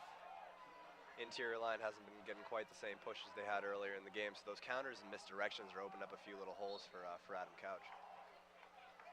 Gallagher into the huddle. Leominster TV been getting us some great looks all night long, bringing you our K-Zone coverage, not just to TV, but to Facebook Live as well. You can find it at Leominster TV. Single back set, under center. Here's Gallagher, the snap. Put it in the hands of Couch. First man hits the hole. He's across the 35-yard line, continues to struggle. And he's down just across the 35 at the 35 and a half. But that's enough for a Blue Devil first down. Pioneers really stacked the line. They went to a 5-2 with 5 linemen and 2 linebackers, but it just wasn't enough. Couch found a hole, and it's a first down for the Blue Devils. And back into the huddle goes Gallagher. Setting up his play, out he will come. Brian Rodriguez is the receiver coming to the near side right. To the wide side left goes Gabe Elias. Couch in the backfield with Gallagher in shotgun formation here on 1st down and 10 at their own 36 going left to right. Here's the snap, fake the handoff to Couch, flip it out in the flats, through the hands of the tight end, Zach Del Judas. He was the available man. And Del Judas down, grabbing his left leg. And officials timeout for the injury, stopping the clock with 7:38 to play in the 3rd quarter, and the Pioneers with the 13-7 lead here at Doyle Field tonight. That heavy mist ended somewhere in the 2nd quarter. We've got now pretty much clear, dark sky here as night has fallen at Doyle Field, but still very moist. You can feel the moisture in the air. Certainly can see the sheen out on the turf. Get a good look at it there on Leominster TV as well. Definitely a slip and fall possibility there. Del Judas over to the near sideline, stretching it out, hopefully just a cramp. I don't think so. He is stretching things out. Dr. But I think Kate he might have, everyone. he may have tweaked it. A little tweak. Little tweak. Couch sets up to the left of Gallagher on 2nd and 10. Barking signals. Marchand was just off the line to the right. Here's the snap, the handoff for Couch. Finds a hole to the 45-yard line. Hit and drop down there. Nice gain of 9 there for Couch. Found a lot of space there. 3rd down, 1 to go. Need to advance the football to about the 48-yard line for the first down. Check at the 47. Down to 7 minutes remaining here in the 3rd quarter. Hustling to the line comes Leominster, snapping from their own 45, middle of the field. I backfield, Marchand, and then Couch. The snap, flag down. Couch gets the handoff. Forward, he reaches to the 47-yard line. The wing officials converge at the 46. The flag is down at the 46. The indications, at least on the field, it's the Pioneers who are offside. 5-yard penalty, and it's a Leominster first down. And I mean, we've seen this a few times tonight. At the start of the game, now again here at the start of the second half, maybe just too jacked up or lining up offsides. There have been a couple guys in this Pioneers defense. I've been especially watching number 44, Liam Dorn. It seems like he's trying to time the snap counts and try and like sneak in through the A gap. It's going to be interesting to see if they start to go to a few more hard counts and try and draw some Pioneers offsides, especially in those third and short situations, to try to get a free first down. And indeed they did. It's a first down and 10 to go for the Blue Devils. Ball resting on midfield. To the line they come. Marchand just off the line, slot to the right. Receiver on either side of the formation wide. Couch in the backfield with Gallagher. There's that misdirection movement at the snap and the handoff there. Cross midfield and pulled down around the 48-yard line is Adam Couch. Gain of 2, second down and 8. You know, when we were on the phone last night, I think I referred to Adam Couch as Tim Couch. Yeah, you did. Who I believe is and like I didn't correct you. really former mediocre quarterback for the Cleveland Browns. So to Adam Couch and his family, I'm sorry. Your son's really good and probably better than Tim Couch. And a current mediocre broadcaster is Tim Couch, by the way, works for Fox. Second down and 8 to go. I thought you were going to say that mediocre broadcaster was you. Adam Couch with negative. 98 yards so far tonight on 23 carries. Pistol set, second and 8. There's the fake, and now the rollout. Gallagher with some time and some room. He'll flip it toward the sideline, smartly incomplete. That's a downfield coverage sack there as he has to throw the ball away. But a good decision here, not trying to do too much. We saw him in the first couple weeks, maybe trying to bring somebody back to him, forcing a pass in there. Smart move there, just throw it away. Yeah, you don't want to force yourself into any unnecessary mistakes. Something like throwing away a cheap interception right now could be a real backbreaker for the Blue Devils. Checking the time and temperature coming up after this play. 5:41 to play in the third quarter. Stopped on the incompletion. Del Judas out of the huddle, comes to the near sideline. Seemed to be moving maybe a little gingerly, but over he comes. Third and 8, need to move the football to the Pioneer 40 for a first. Left to right go the Blue Devils. Two back set in the backfield, and Coach Palazzi's going to grab a quick 30 seconds. There seemed to be some confusion on where certain personnel belonged. Jack Young was lined up as a running back. He also has the ability to throw the football as the backup quarterback for the Blue Devils. So maybe a little trickery there or just showing something. He also lines up at wide receiver as well. Billy's word back, trickeration. A little trickeration. We miss Bill Thomas. He'll be back with us hopefully in the coming weeks. This morning he was talking a little NASCAR on the morning commute. Little NASCAR, with, it's Loudon week. It's Loudon week, yes he is. He is up there representing the K-Zone. Back and on the mend. Hope to have Bill Thomas back. Saw my in the cousin coming on weeks. Facebook with Jimmy Johnson. I did. I saw that as well. Pretty cool. Third down and 8 to go. Out of the timeout, the two-back set. Young is to the left. Couch to the right of Gallagher. There's the snap.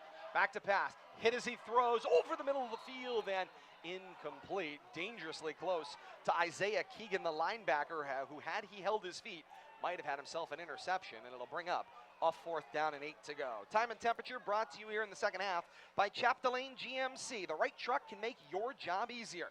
And Chapdelaine GMC has been selling and servicing commercial trucks since 1969. Chapdelaine has the best selection of commercial used trucks, period. Stop by Route 2A in Lunenburg or online at chappygm.com. Snap over the head of Felipe Garcia, still loose on the field. Now there's a flag down on the field. Oh boy. This is going to be interesting. There were whistles, there was flags, there were people piling on top of the punter. Conversation ensues. It was 4 Pioneers to just Felipe Garcia, who had the ball go shooting by him on the snap. Oh boy. Leominster wants the signal as roughing the punter and thinks they get the football back in 15 yards and a first down. Can you imagine? Referees meeting on the field. Coach Andrioli, he's right now on the starting blocks, ready to freak out at any moment. Oh my God. I wouldn't mind it. I root for chaos. Referee Andy Sirocco barks things over to Coach Andrioli. The signal, personal foul against the Pioneers. Oh boy. Oh. The signal is Pioneer football. The 15 yards coming at the end of the play.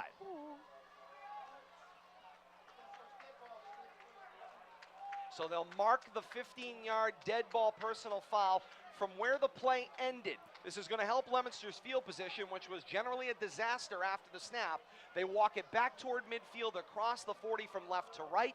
They put it down at the 43-yard line, which is where St. John's will set up shop. 1st and 10, the Blue Devil 43 going right to left, and now Sirocco is walking back toward the far side. Crew chief tonight for this Central Mass crew and meeting with the coaching staff over on the far sideline. 5:26 to play here in the third quarter, 13-7 the Pioneers lead. Personal foul against St. John's, they said, came dead ball at the end of the play. Turn it going in the other direction. It's Pioneer football, 1st and 10 at the Leominster 43. Middle of the field, hard snap. Everybody jumped and made contact there, and that'll gain 5 yards back. Now there's a conversation ensuing at the 45-yard line. Offside against Leominster prior to the snap. Looked to me, number 2, Miles Bowers, just got a little antsy and jumped off sides. Saw all those receivers lining up, an empty backfield, a hard count, and here I come. I got to wait for the snap of the football, though. It'll be 1st down and 5. They move the football across the 40 to the 38-yard line of the Blue Devils. From right to left go the Pioneers.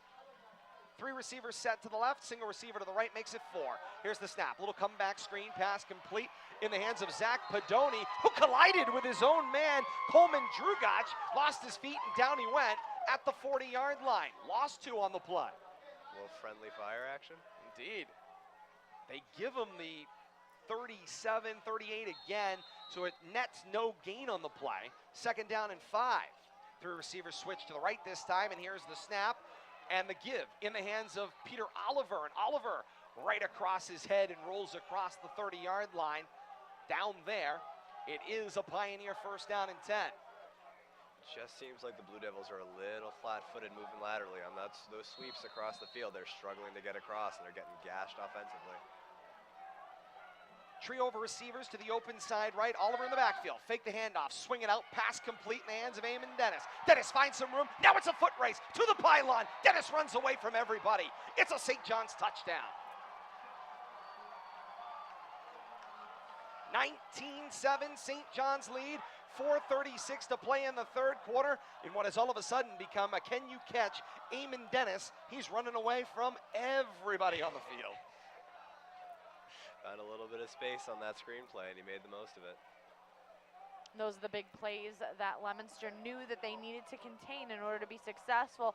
They did so for the vast majority of the first half of play, and they've been doing a decent job running the clock down, but still giving up some pretty big plays on those touchdowns to Eamon Dennis. In the midst of all the excitement, Chappie GM brings us our check of the time and temperature. 21 minutes past 8 on the Friday night, and 63 degrees here at historic Doyle Field. And as Kate said, 2-point conversion attempt coming up. Bucheglia, jump pass, Tim Tebow style. Not as good, though. Pass was long, incomplete, and down goes the football. I did, and we'll talk about it on the other side of this one. 19-7, St. John's lead. Team's coming back upfield. 4:36 to play in the third. We break and we're back with more. You're listening to Leominster High School football on the K-Zone, WPKZ. Bonus coverage for our viewers on Leominster TV. And Kate, this is why you tune into bonus coverage on Leominster TV. What'd you see? I saw somebody that wanted a piggyback ride. One of the Leominster defenders that was defending the intended receiver in the end zone was just about ready to jump on the back of the receiver, and the official was right in front of him, and I didn't see a flag. Want to thank our great sponsor, Sorry Amin, from our Leominster TV coverage, the El Camino Restaurant, Troy Hebert Construction, MP Crowley Company Incorporated, and Dream Kitchens and Baths. Thank you for supporting Leominster TV. Back to historic Doyle Field in Leominster. Todd Robbins, Kate Robbins, Amin Torrey with you tonight here on the K-Zone. Ball on the tee, 40-yard line at our right. 19-7, the Pioneer lead, and here they come. Nick Palmero with the kick from right to left. On the run, here comes 26, moving his way up the field, is Justice Reynolds with a full head of steam. He crosses the 35. He's hit and taken down at the 39-yard line. And it'll be a 1st down and 10 to go for the Blue Devils, their own 39-yard line at right hash. And I mean, when we were kind of in the midst of break, you had something you wanted to add in there. No, About no. that Pioneer drive. I feel bad. I cut you off. I'm just here to look pretty. No, I was just going to piggyback off of what Kate said. It looked like number 7, Hunter Gorgas, for the Pioneers, was open the back of the end zone, and somebody decided to give him a little piggyback ride. Indeed, they did, and occasionally flag breaks your way by not happening. Single back set in the backfield, 1st and 10 from their own 39. Here's the snap. Put it in the hands of Couch. Couch is stood up, and back he goes. There'll be no gain on the play at the 39-yard line of the Blue Devils as they go left to right here in quarter number 3, right to left for those of you joining us on Leominster TV tonight, Facebook Live, and wherever else you are across Blue Devil Nation. Down to 4 minutes to play in the 3rd quarter. Got another letter of recommendation request. That's like 10. For Amin Tori? No. 19-7. I can't write to save my Man, life. oh man. Oh, stop it, you. I'm a journalism major, which is not a good thing. Your writing's spectacular. We've seen it. That's completely untrue. You should see my tweets.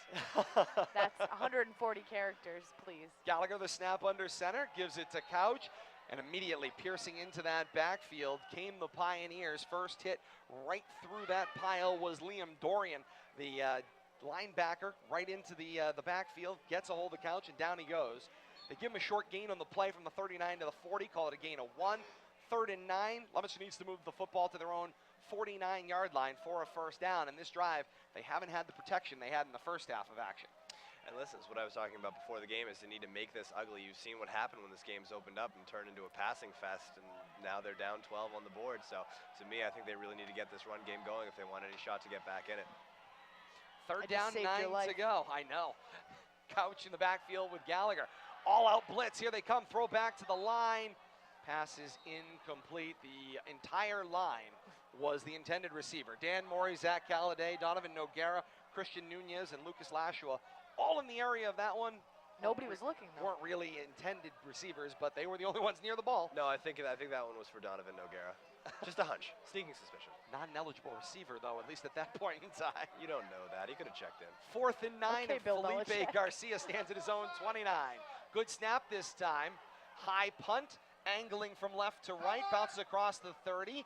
Oliver slips the 1st, now the 2nd tackle, dancing across the 30. 35, go 40, across the 45, midfield, and on his back, and down he goes. And now a flag for some extracurriculars after the play. Mike Viola was locked up on that one. Felipe Garcia is down on the field, the punter at his own 30-yard line. Holy moly. Bodies down, everywhere on the field. Clock stop with 2:39 to play in the 3rd, 19-7. St. John's lead. Coach Palazzi is barking at the officials. He would like to know how this player got crunched with no call associated with it. It looked initially like Garcia, but I'm going to take that back. That number that rolled over does not look like Garcia. Up. It's 5. It is 5. It is Felipe Garcia. And he looks like he's writhing right now on that. Looks to be a right knee, right leg, just below the knee. Looked to me, went down holding his knee. Obvious concern about Garcia, but I've been talking about it all night that a couple of the players on the Pioneers defense, in particular Liam Dorn and Isaiah Keegan, have been really trying to jump those snaps. It looked to me like Keegan was offside. Looked to me like he jumped the gun, but no call. 15-yard penalty, though. Yeah, that was for the personal foul at the end of the play. There was a lockup there with Mike Viola and Isaiah Keegan. They played well past the whistle, and they dinged Keegan for the personal foul. Meanwhile, Felipe Garcia is up, and with some help of Connor Marchand, and it looks like Zach Galladay, he's getting kind of helped off the field to the near side. Can't put any weight, though, on that leg. None. They're going to have to literally just carry him off. Real cause for concern for Felipe Garcia here. Over to the sideline he comes. 2:39 to play in the 3rd, 19-7 is the lead for the Pioneers. They have the football after the personal foul was assessed at the end of the play. Marked back to their own 35-yard line at left hash.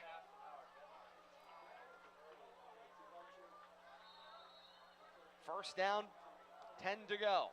Shotgun set, 4 receivers spread out, 2 short, 2 wide.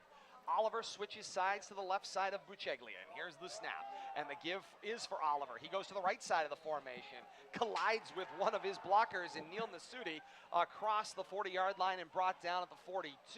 Goes for a gain of 8, 2nd down and 2. And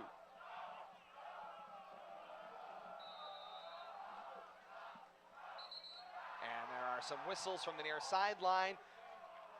Defensive coordinator Kevin Murphy, I think, asked for the timeout, and they will get it. 2:18 to play in the third. 19-7, the Pioneer lead. And over to the respective sideline. Defensive coordinator Kevin Murphy meeting with a couple of players, now just the one that he's speaking with, sending Connor Marchand back to the huddle to report in the play from his linebacker position. As we mentioned all night long, great having you with us wherever you've been. And of course, remember, your coverage brought to you here tonight on Leominster TV, the K-Zone, and everywhere else you can find it. Facebook Live is also the home for your Coach's Corner as well on Leominster TV. Coach's Corner comes your way after a one-week hiatus. It'll be back on Monday Night Live on October the 2nd, 6 o'clock on Facebook Live and the channels of Leominster TV. Tune in for that with myself and Leominster High School head coach Dave Palazzi. 2nd down and 2 to go, and the handoff goes straight up the middle of the field in the hands of Oliver. He's dragged down after crossing the 45, down about the 47-yard line, and the Pioneers get the first down, and they're right back on the football. 1st and 10, their own 47 at left hash. Shotgun set, 4 receivers with Bucheglia. Here's the snap, back to pass set. Little dart thrown to the near side for Drugach. Coleman Drugach, he dances across midfield, and he's brought down at the 47-yard line. Quick gain of 5, Kate.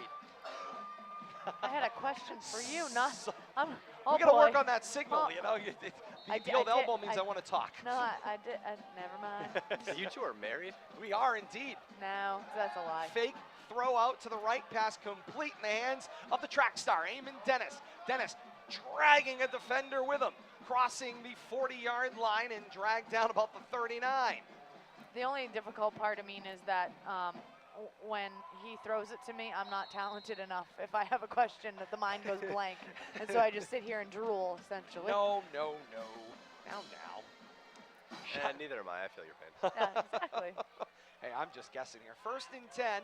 Oliver switches sides of Bucheglia again. 4 receivers set. Snap, a fake this time. The dart again on the comeback route for Coleman Drugach. There we go. Got it this time. Crossed the 30 and down at the 26-yard line. And it's a Pioneer first down. They've run that play twice on this drive. That seems to be working. Those slants and crossing routes are seriously killing the Blue Devils defense. Winds down toward a minute remaining here in the third quarter. 4 receivers set again.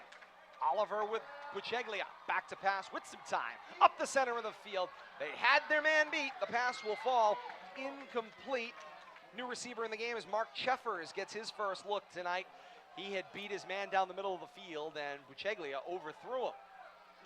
Stops the clock on the incompletion at 52 and a half seconds remaining here in the third. A 19-7 Pioneer lead. Occasionally, even that machine gun offense causes a little bit of word salad going up here in the press box as well. You can blame it on whatever you want, Todd. Appreciate that. Shotgun set, snap, throw out to the right, stepping up and making the catch is Zach Padoni, now ruled incomplete. Never put the football away and certainly never made a move, and the ball came out. Incompletion brings up 3rd and 10.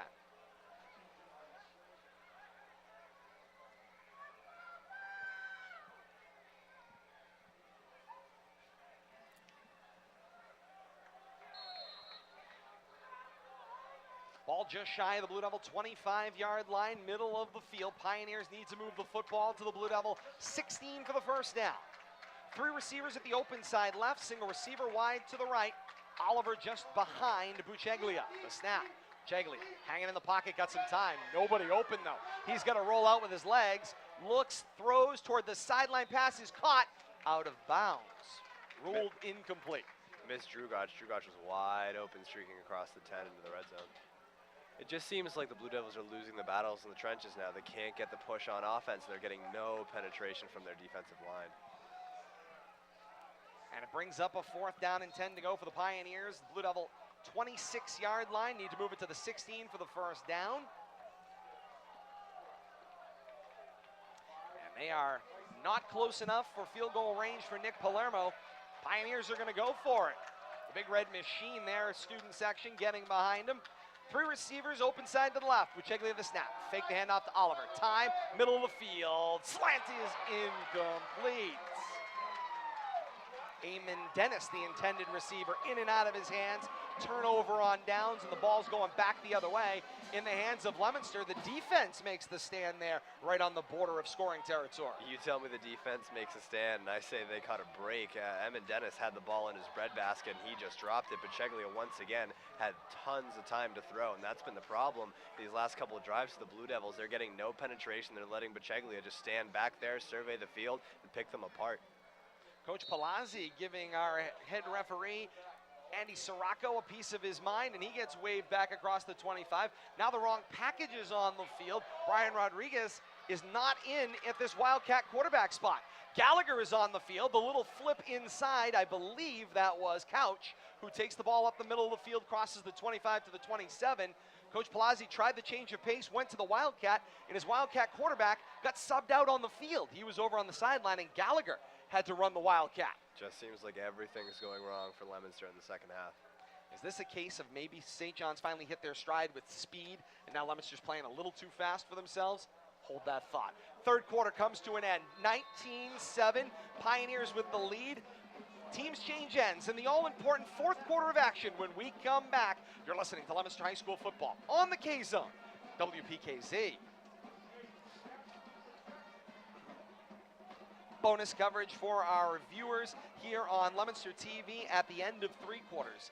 19-7 is the lead right now for the Pioneers. Want to thank our great volunteers at Leominster TV all night long for their tremendous support, their great work out there, bringing us the looks all around the stadium tonight, led by Bradley Bedard, Jack Selly as well for Leominster TV. We appreciate all their hard work, and we thank them for being with us tonight. They'll be back with us next week here as well, both on the channels of Leominster TV and on Facebook Live. I mean, you kind of got started making your points, and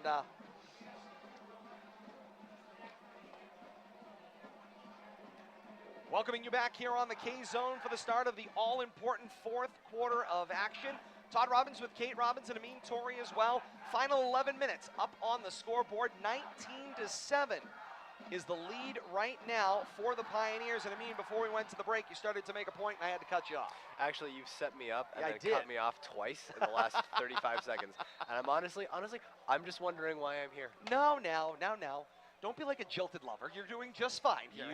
You've got a play to call. Come on. 2nd and 8. Here's that Wildcat set. Under center, it's Gallagher again. He faked. Now he's rolling out. Throwing on the run, and he sends that one out of bounds as it was Voshan Dixon he was looking for down that right sideline, and the pass will fall incomplete. That was a bad read from Pat Gallagher. Voshan Dixon was far too far for him to make that throw on the run, and he was in triple coverage. Best to just either throw it away or actually, yeah, just throw it away. There's not really a better option. Discretion, sometimes the greater part of valor. 8 seconds into this fourth quarter. Leominster faces a 3rd down and 8 to go from their own 28-yard line. Need to move the football to the Pioneer 37-ish for a 1st down. From right hash at their own 28. Pistol set this time. Couch with Marchand next to him. And then in the backfield, Gallagher with the snap for off center and immediately shooting the gap into the backfield. There come the Pioneers. Ryan Kelly, like he was in the huddle, knew the play, makes the hit, and down goes Gallagher. And onto the field come the Blue Devils, assuming their punt squad is going to head out there, and we'll find out the status of Felipe Garcia right now. And he's still on the sideline. Connor Marchand, the linebacker and fullback, goes back in punt formation. There it is again, by the way. Ryan Kelly got the sack, and he'll get the credit on the score sheet, but that was Liam Dorn once again jumping the snap count and blowing that play up, forced Pat Gallagher to step up and create some problems. Marchand gets a good snap and puts a good foot into it. This one will be returned by the Pioneers. Coming upfield, going the other way on the left side, Zach Padoni gets some left, now tries to re-angle to the right as he crosses midfield, and he is stood up and stopped. Forward progress halted at the Blue Devil 48-yard line, so it'll be a 1st and 10 for the Pioneers at the Leominster 48.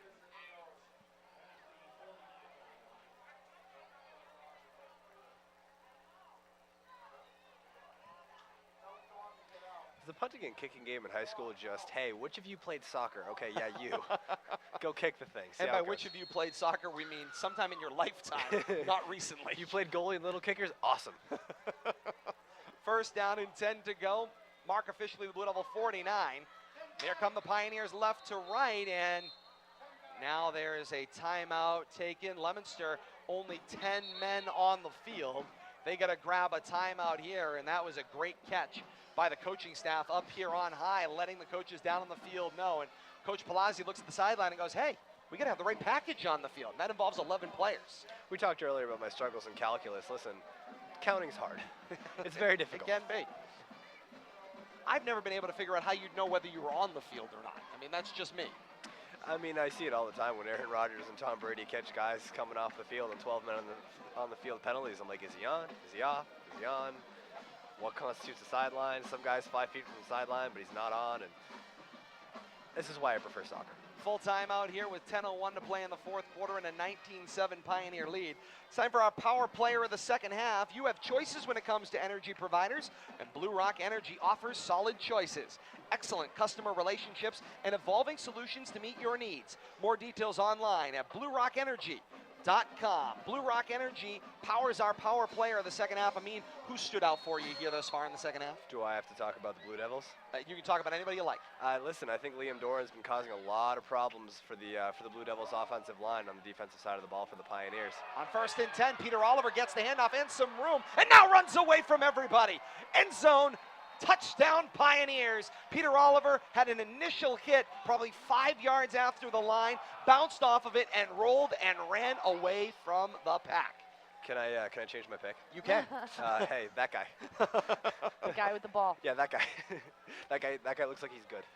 Indeed, Peter Oliver gashing the Blue Devils for another 6 points. Peter Oliver's been bouncing off tackles all night, but that's the first time that he really managed to break into the open field, and you saw what happened. He can do some damage. 25-7. Pioneers with the lead. They've struggled with the extra points here in the second half. I don't think Palermo's lining it up right.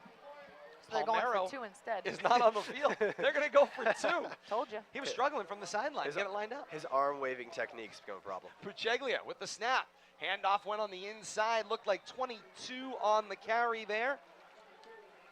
Dan Byers into the end zone. 2-point conversion's good. Team's coming back up the field. 9:49 to play in the fourth. 27-7. St. John's with the lead. We break and we're back with more. You're listening to Leominster High School football on the K-Zone, WPKZ.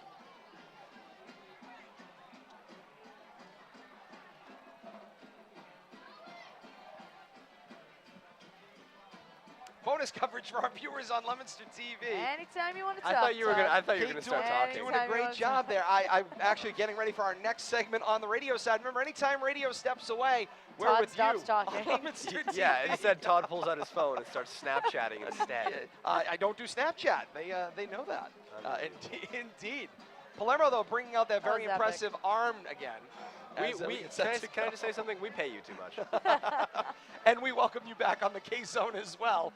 Happy to have you along with us. A little excitement as we had our transition from radio to television, back to television and radio. But Todd forgot to talk. I bet people wouldn't have put money on that. I was going to say, not many people are believing you right now. Palermo with the line drive, skids across the 20, through the hands of O'Shawn Dixon, back around his own 7. Dixon picks it up, now begins the return, and oh, he got hit, wrecked from the blind side. Football came loose, shy of the 20. Connor Marchand hopped on top of it at about the 18-yard line, and ouch. Voshawn Dixon's getting up going, hey, did anybody get the license plate on that truck? Oh, my. What a hit. Todd's got the jokes tonight. Okay. They're pretty awesome. Is this what they taught you at Syracuse? Indeed. Okay. I figured it was that and like snow shoveling. My non-regional dialect, which is always good for broadcast, your non-regional dialect, and then this. That's about it. He didn't even shovel. He put his SUV in 4-wheel drive. 4-wheel drive and just roll back and forth on it. Lazy. Yeah, I'm telling you, Lazy. there are benefits for this. 1st and 10 to go for the Blue Devils. Gallagher in the quarterback spot. 3 receivers at the open side left. Here's the snap. Back to pass Gallagher. Looks short, incomplete. Intended receiver was Jack Young on that one. I mean, we started talking about it and hadn't got a chance to circle back to it. St. John's, once they hit their stride somewhere late in that first half, coming into the second half, increased the speed. That speed started to work. They got the momentum going. Right now, Leominster looks like they've been trying to play catch-up with that speed in the second half. It just seems like after a long touchdown drive to open the game, they forced a 3-and-out. They forced another 3-and-out. They had some momentum to capitalize on, and they just didn't capitalize on it. They went away from the running game. They couldn't get any penetration defensively, and the Pioneers have been picking them apart all evening after the first quarter. Gallagher directing traffic out there. Got some new personnel on the field. That's Fernando Aguilar in the slot receiver spot. Switches sides. Back to pass. He has Gallagher, no time. nowhere to go. Flushed out of the pocket. He will move the football positively. Crosses the 20-yard line before being brought down around the 23. They give him a gain of 5, maybe 6. 3rd down and 4 to go. It just seems like the passing game has been sort of a perfect storm of failures. Pat Gallagher is getting no time. None. And even when he does get time, he's overthrowing and underthrowing his receivers. I mean, Kate, you have the stats in front of you. I have no idea how many passes Pat's completed tonight, but I don't think it's more than a couple. No, he is 1 of 11 right now. And I believe that one was just a screen pass to Adam Couch in the second quarter. There it is. I got Tim Couch in the brain, but his only completed pass, I think, is that screen pass to Adam Couch in the second quarter. He's really struggling to throw that football down the field. But you're right. I think a lot of it has to do with the fact that he's not getting any time. There's no pass protection for him from that line right now. And then even if he does have just an extra moment, he kind of panics because, I mean, if you're being rushed that often, then you're assuming you can feel those phantom people coming at you all the time. No question about that. Timeout taken on the field by Coach Palazzi. Had a package issue, wanted to get the right package out on the field. Stops the clock with 8:45 remaining in the fourth quarter. Chasing 20. It's 27-7. St. John's with the lead right now, and a time for our in-game update. And it's brought to you by Dream Kitchens. When it's time to remodel your kitchen or bath, it's time to call Dream Kitchens and Baths of Leominster. 44 Meade Street, Leominster. Online at dreamkitchens.net. We flash over to Bolton. Neshoba on top of Fitchburg, 14-0 with 8:16 left in the third quarter. Thank you, Tania Rich, the Neshoba athletic director, with that update on the official Twitter account from Neshoba Chieftains. 14-0 Neshoba on top of Fitchburg. 8:16 left in the third quarter. We'll get that one's final score in our post game with our most comprehensive Central Massachusetts scoreboard, plus a couple from Eastern Mass as well. Just we'll bring you that way. Oh, yeah, just the the one. How bad's my alma mater getting smashed? We That's all haven't I got an wanna know. update. We'll have to check into that. But that was our in-game update, brought to you by Can't be any Dream worse Kitchens. than Todd's alma maters. Hard not, count. Not high school. College. Somebody had to move. Good job getting that yes. correction in there quick. My apology. I forgot where I was for a moment. I was like, oh, wait. I meant Syracuse. It was supposed to be a Syracuse joke. Oh, I know. And that loss to Middle Tennessee State 2 weeks ago Yeah. speaks volumes about my alma mater college football team. UMass 0-4 on the year, about to get steamrolled by Tennessee tomorrow night. Gotta love it. But you know what? They get the check for what, about $1.5 million for going down there to get And popped? they covered the point spread last week. And really, Gutsy backdoor cover. Offside was the call against the Pioneers. 5-yard penalty. It'll be a first down for Leominster. 1st down and 10. Here they come, jumping the gun again. Throw, crisscross, down they go, incomplete. And what looked really good in the first half of action has slowly and methodically started to fall apart here in the second half. I think it was a good adjustment by the Pioneers to start throwing more men in the box, and once they started stuffing the run game, Coach Palazzi had to go to the air, and it hasn't gone well. I mean, I want to circle back quickly to the struggles Pat Gallagher has had tonight. I think it sounds like I'm kind of slaughtering him when I say he's been overthrowing and underthrowing receivers, but on a lot of those, he's been on the run, he's been under pressure, and it's tough to make those throws. You know, when you're a 16, 17-year-old kid and you can't set your feet. and he's throwing into coverage. Doesn't help. No doubt about it. 4 receivers set, 3 at the open side left, single receiver short in the right. And there's that jump again, and is it an offside? Offensive line stepped back, but the question will be, did the defender actually cross and draw them? We'll wait for the signal. Again, there it is. Pioneers offsides. Andy Sirocco having a conversation with the Pioneers, who are arguing that situation, which is amazing to me. Once again, it's Liam Doran jumping that snap count, and hey, if you get 1 or 2 offsides, but you've blown up a few plays, I think they'll take that. The Pioneers, that is. Indeed. 5-yard penalty makes it 2nd and 5, crossing the Blue Devil 30 and putting the ball down at the 33-yard line. Clock starts on the ready for play. 8:20 remaining here in the fourth quarter. 27-7. We have Pioneer flag lead graphics right now. Can you believe that? Bradley Bedard doing yeoman's work getting those graphics in place this week. And He's my nemesis. they look beautiful. They look beautiful in the broadcast. You can see them on the replay, both on Facebook Live and on the channels of Leominster TV, bringing that K-Zone broadcast to you all across the world. Gallagher back to pass on 2nd and 5, and the throw is short. Intended receiver Brian Rodriguez, incomplete, 3rd and 5. And that's just a bad throw. I mean, Rodriguez was open, and Pat just threw him a wobbler, and it just dove into the ground. Also, Bradley, if you're listening, watch yourself. That's all I'm saying. You've not That's all even I'm met. saying. You've not even I met. don't know who Bradley is. I only know you two. I don't know anybody else here. Except that lady who liked my sweatshirt. And there you go.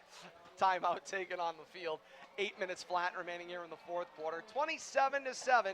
St. John's on top of Leominster right now. Coming up this weekend on the K-Zone, lots of great sports programming. K-Zone, your home for the most live games. We've got Red Sox and Reds coming your way from Cincinnati. We'll join that in progress when we wrap things up. And then coming tomorrow, it's the Money Pit Home Improvement Show, 8 to 10 a.m. here on the K-Zone. And then later on tomorrow afternoon with a 3:25 pregame, it's Red Sox and Reds, once again from Cincinnati. Sunday, a busy day. Scholastic Sports Zone with Howie Kahn kicks things off. And then a 12:25 pregame for the Red Sox and Reds Game 3, the rubber match action there. And then Sunday Night Football, 7:30 kickoff of their coverage on Westwood 1. It's the Oakland Raiders and the Washington Redskins. Bradley's been texting me, asking me questions about me. Hey, who is that guy? I feel like I've set up a Who is crunch that match here. guy? I'll tell you after this play who I am. Back to pass. Gallagher looks to his left and throws. Pass is complete for Brian Rodriguez across the 40 and down at the 42-yard line, and that is a first down for the Blue Devils. Clock stops on the chain movement, restarts on the reset. I know this much, I mean, you do know one thing, and this How I to had start a nothing to fight. do with. You got that Vince McMahon XFL setup down pat. I You're also gonna have, start I a have the war. billionaire strut down too. Listen, Bradley, I'm Oh, 5'11" and 3/4. Look at the graphic. Watch it, Amin. The graphics are talking to you now. Come get it, Bradley. Amazing. Oh my God. 1st and 10, and in the shotgun they go. 3 receivers at the open side right. Back to pass. Gallagher throws on the slant. Pass is incomplete. He Gabe heard Elias, footsteps. the intended receiver. He He did. heard footsteps. Hey, Bradley, can I just say, well played. That was well done, Well played. Bradley. Indeed. I like it. Well done. Pat Gallagher slow to get up. He got just straight pile drove in the backfield. He stepped up into his throw, made the throw, and then there were plenty of pioneers there. They just teed him up, and down he went. I'm just a journalism major, but I feel like it's pile driven. I was going to say the same thing. It's entirely possible. If the past tense of drove is driven, you'd think Yeah. the He struggles with the past pile tense. driven. yeah, A pile little, driven. little weird though. No. Yeah, so are you. We keep I you had around. the same That's a thought. fact. I had the same thought. The past You tense. two, he you struggles two are with them. dangerous here. This Kate is, and I this are is just here dangerous. for grammar. That's right. 2nd down and Grammar. 10. Grammar. 3 receiver bunch, short side to the left. A little Oh. comeback throw. Looking for Brian Rodriguez, and it's incomplete. Coach Palazzi lights up Pat Gallagher after that play. Not happy because he got a little bit of happy feet and exploded that ball out, and got to wait and let that play develop a little bit. Seems like they keep going to Rodriguez. They went to him on back-to-back hitch routes, got a completion on the second one, and then trying to go, and that's that little breakout screen pass, and Pat just let go of it a little too quickly. Rodriguez didn't really have time to turn around, see the ball, make the catch, and turn upfield. Lots of reasons to be happy if you're in the Big Red Machine. That is the St. John student section. Tonight, 27-7. They didn't bring their 5-gallon buckets this year. They didn't. Gallagher back to pass on 3rd and 10. Oh, He is boy. on an all-out run, just tries to get outside the tackles and heaves the ball into the 8th row. So I know we're supposed to talk about football, but 5-gallon buckets? The so St. John's is an all-boys school, so Okay. they have no cheerleaders, and I don't believe that they don't bring a band to road games. Nope. So they generally bring 5-gallon buckets, and they play 5-gallon buckets. I was a little worried that where you were going with that after the cheerleader thing was they would cut holes in the 5-gallon No. buckets and then wear them. No. I was really terrified. No. I'm glad They that play took the a turn. drums. It's the percussion section. Denver Broncos S there, the fan in the big crate. Oh, good lord. Was a flag down on the play. It does go against the Pioneers. The walk-off begins across midfield and will be set down at the 48-yard line. It is a first down for the Blue Devils. Is it just me, or does Coach Palazzi spend more time on the field than about half the Blue Devils roster? We've He talked misses about it. that now, and for the 7 seasons Coach Palazzi's been here, if he had eligibility left, he'd suit up at any time. Give him a chance, he'd go for it. He's got to get one of those birth certificates that says I am 12 in crayon from the bench warmers.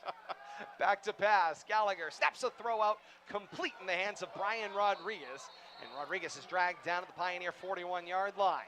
Still a lot of fight left in Brian Rodriguez and the Blue Devils, and that's a good thing. When you're just 7 minutes now here left in the fourth quarter, you're chasing 20.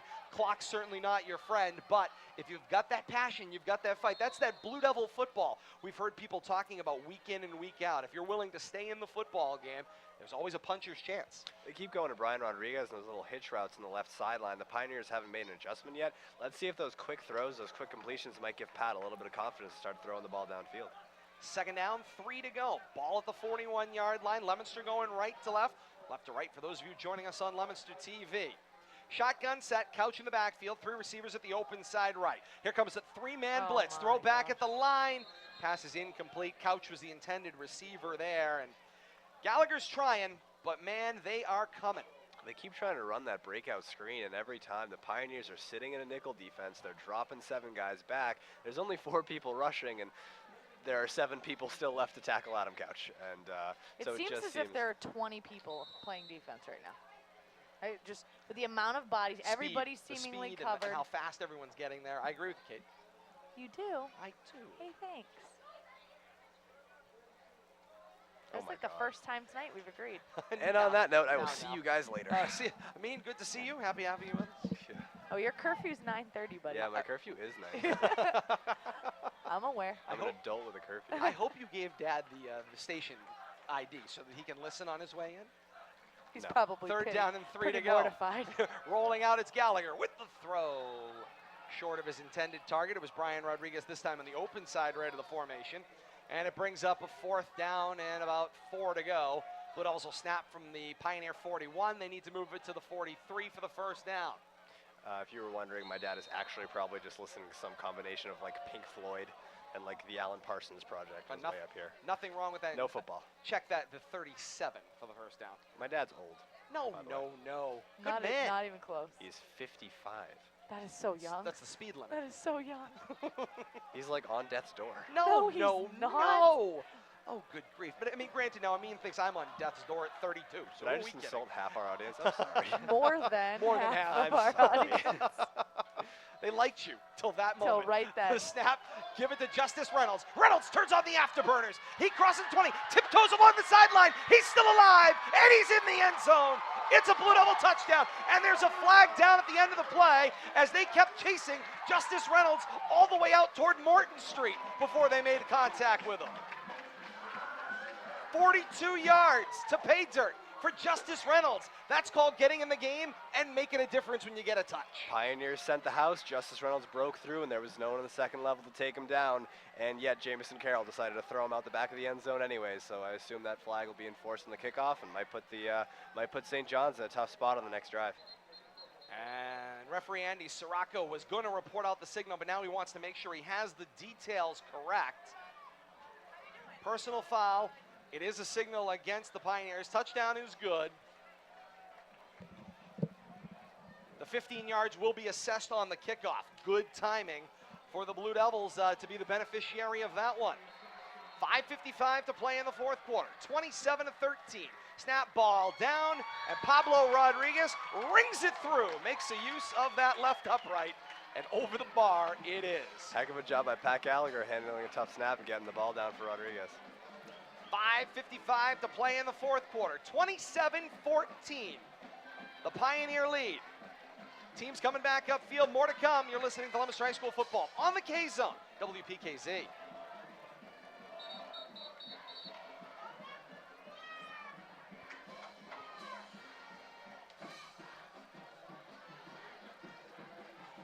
Bonus coverage for our viewers on Leominster TV. Radio will be back with us momentarily. 27-14. I'm in hot water. I just ran a break on the radio side. These things happen. Guys, Todd actually remembered to talk this time. Yay, We're so proud. Todd. He did his job. Look at him. Oh, man. That's Is this tough for kickoff him. coming from the St. John's 45?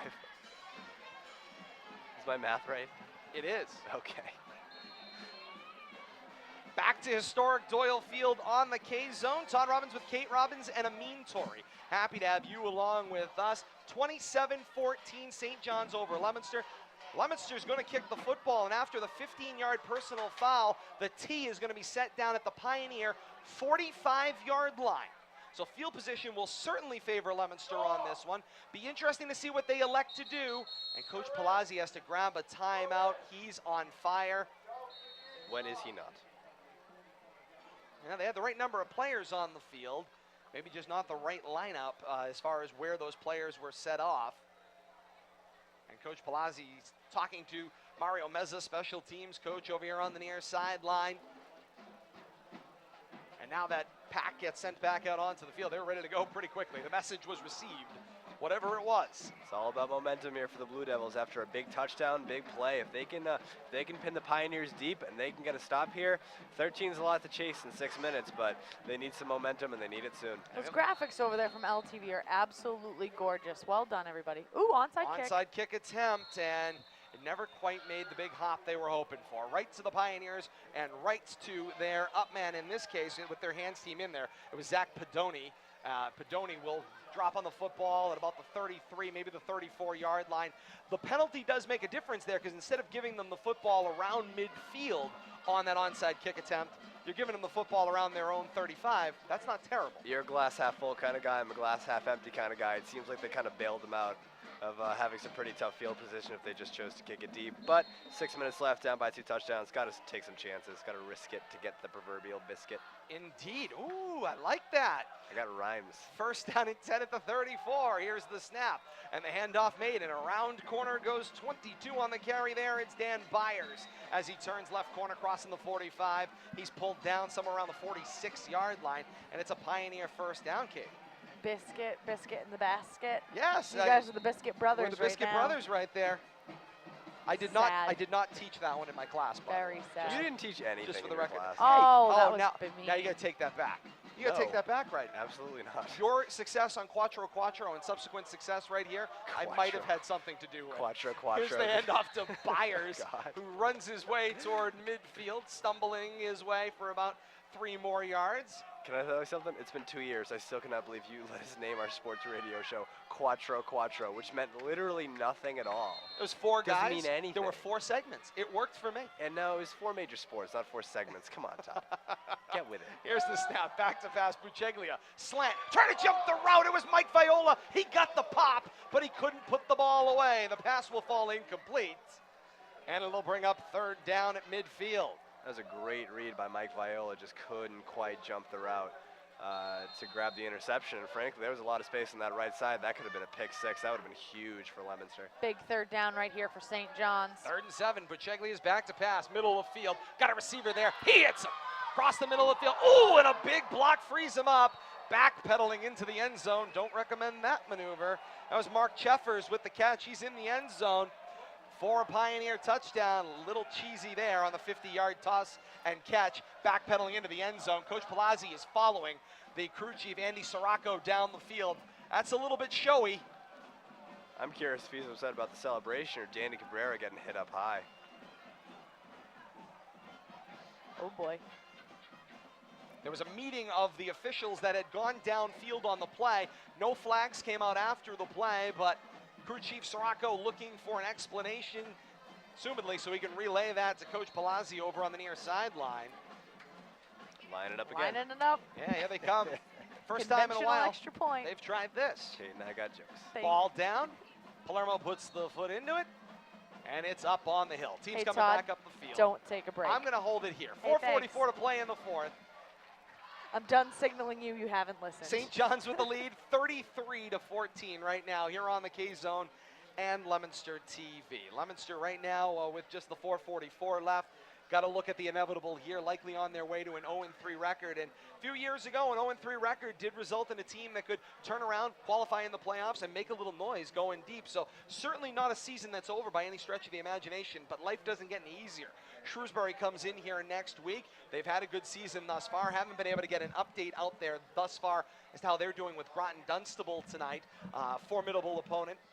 indeed, as they're ready to Todd's got jokes. potentially come in here on a winning note, leading the league, potentially undefeated coming into Doyle Field next week, and could be two teams with direct opposite records. So it should be interesting to see how that all plays out here at Shrewsbury's Doyle gonna be Field. Todd's impressive. got jokes, and I don't understand any of them.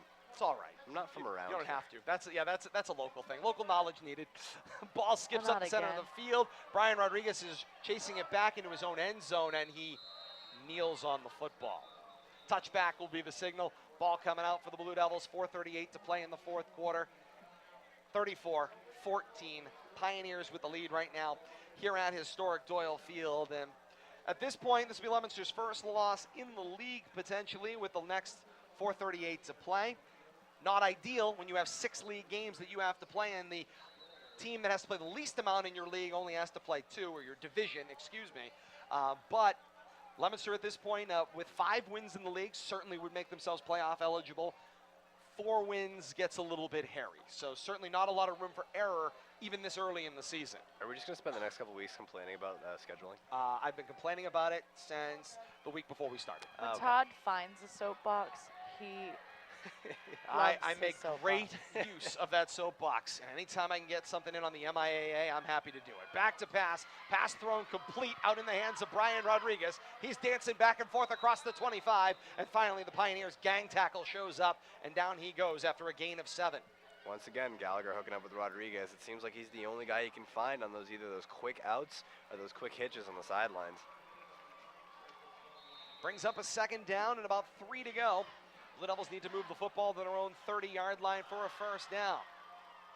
Clock winds to 4 minutes to play here in the fourth quarter. 34-14, St. John's lead right now. To the line they come. They send 4 receivers out wide, 1 at the short side right, and that trips set to the open side left. Couch with Gallagher in the backfield. Asks for the football. Couch gets the handoff. Bounces to the outside. Excuse me, that's Justice Reynolds. Reynolds gets squared up at around the 28-yard line, and he's spun down. Try to see if they could catch fire 2 times in a row. This time from a little farther away with Justice Reynolds. He gets back a handful. 3rd and about a yard to go from the 29-yard line for Leominster, coming right to left here in quarter number 4. Left to right for those of you joining us on Leominster TV. Justice Reynolds really got no help from his receivers there. They just seemed to chip and release for some reason. They didn't hold their blocks on the outside. He had nowhere to go. He got past the first line of defense, but got swarmed up by the defensive backs. And now they're going to put him conventional I here. Connor Marchand helps direct traffic, and Marchand gets the handoff, and into the pile he goes, piercing to the 30-yard line and down around the 31. And that should be and is marked a Blue Devil first down, under 3 minutes to play here in the fourth. That fullback dive is one of the only plays that Coach Blasie's gone to over and over again that's really worked. They've gotten the yardage they need, and they've been using it pretty effectively on 3rd down. Unfortunately, fullback dives down 20 with 3 minutes left probably aren't going to do the trick. It is amazing, though, how things changed from that first drive of the football game, where Leominster put the ball on the ground, had plenty of room between the tackles moving their way up the field, and then all of a sudden the Pioneers said, nope, not going to do that anymore, better try something else. And when they got it into a mano-a-mano slug match in the passing game, Leominster hasn't been on the right side of it. I'll tag onto that after you describe this play to the people. You got it. 1st and 10, shotgun set, trips to the open side right. Gallagher the snap, sets his feet and throws, out to the right, pass traveled, looking for Rodriguez, hitting incomplete. Liam Dorian may have got a hand on it. I mean, like, if you watch those first 4 possessions, the way you think this game's going to go is Leominster's going to pound the football, and they're going to try and flush Baceglia out of the pocket, and they're going to make some stops, and they're going to either run down the clock and really just try and pound the ball. And St. John's did a good job of adjusting to that offensive scheme, forced them to go away from it, forced them to pass the ball, and it's shown up on the scoreboard. Suddenly the momentum really shifted towards St. John's late in the first half after they got that touchdown right before the break. 2nd down, 10 to go. Ball to the Blue Devil 31-yard line at left hash. 3 receivers at the open side right. Single receiver one-on-one short to the left. That's Justice Reynolds in the backfield with Gallagher.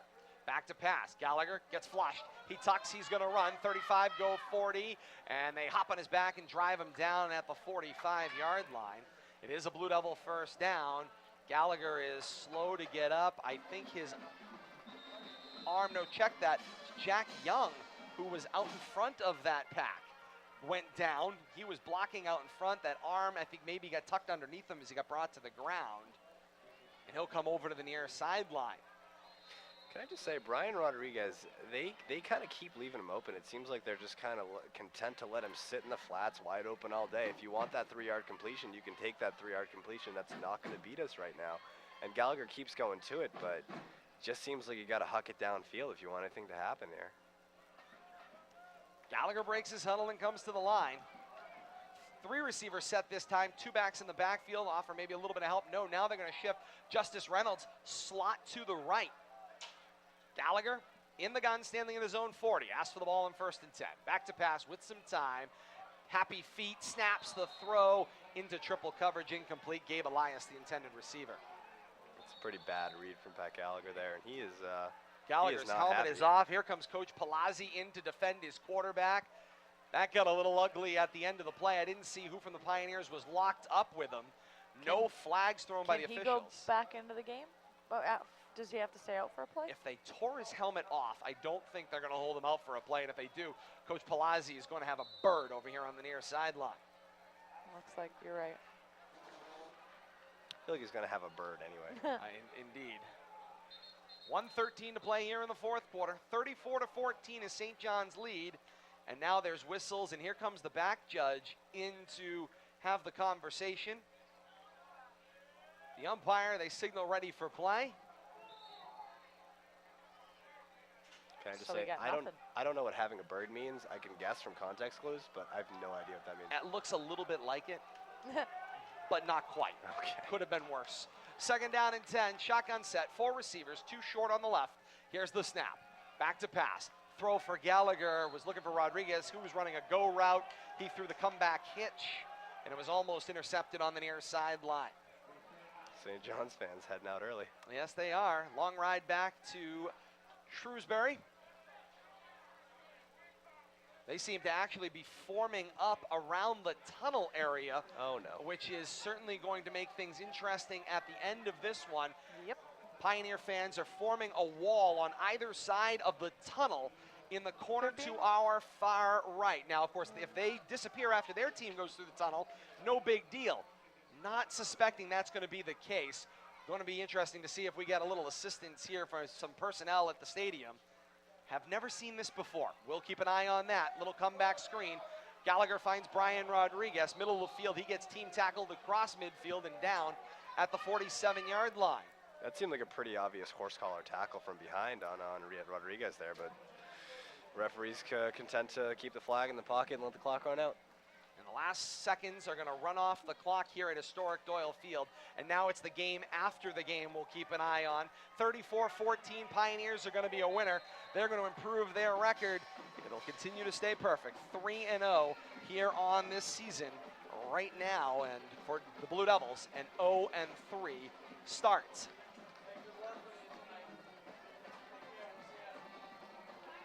Teams shake hands at midfield. We're going to keep you with us. Keep an eye on what's going on down by that tunnel area. 34-14, big win for the night for the Pioneers. Again, they improved their record to 3-0. Leominster 0-3 on this young season for the Pioneers. It is a win that improves them to 1-0 in the league. And for the Blue Devils, they fall to 0-1 in their first league action as well. Teams finishing that handshake, long handshake line. Coach Palazzi is continuing all the way to his left. So he's going away from the area. He's brought his team with him. End zone to the left as well. And it looks like the Pioneers are going to go back through that tunnel in their wall of their fans. And the Blue Devils are going to go to the opposite end zone way down far. I've never seen this before here at Doyle Field ever. But they're going to go all the way down our side end zone area as this handshake line finishes up. As I said, I root for chaos at all times. It's an entire possibility, and now the Pioneers are going to stay on one knee at their own 20-yard line on the field while that crowd continues to form up around the tunnel. So teams staying down on the field. Referees didn't even go through the tunnel. They're climbing the hill to get out. 34-14, we've got a win for St. John's here at historic Doyle Field. For those of you that are joining us on Leominster TV, thank you so very much for being a part of this one. To Bradley Bedard, Jack Selly, and the rest of the great staff over at Leominster TV, we thank you so very much for your help tonight and for all of you being with us on Leominster TV and Facebook Live. They'll have replays available throughout the week and weekend and be back with us next Friday night. For those of you that were joining us on Leominster TV and Facebook Live, time for you to tune on AM 1280 and 105.3 FM. Post-game show, we're just getting started here at historic Doyle Field, and we'll have a lot more coverage for you coming your way in the next few minutes, including the most comprehensive scoreboard in central Massachusetts. 34-14, our score. St. John's a winner over Leominster tonight. More to come. We thank you for joining us on Leominster TV. So long for now. More to come on the K-Zone. You're listening to Leominster High School football on the K-Zone, WPKZ.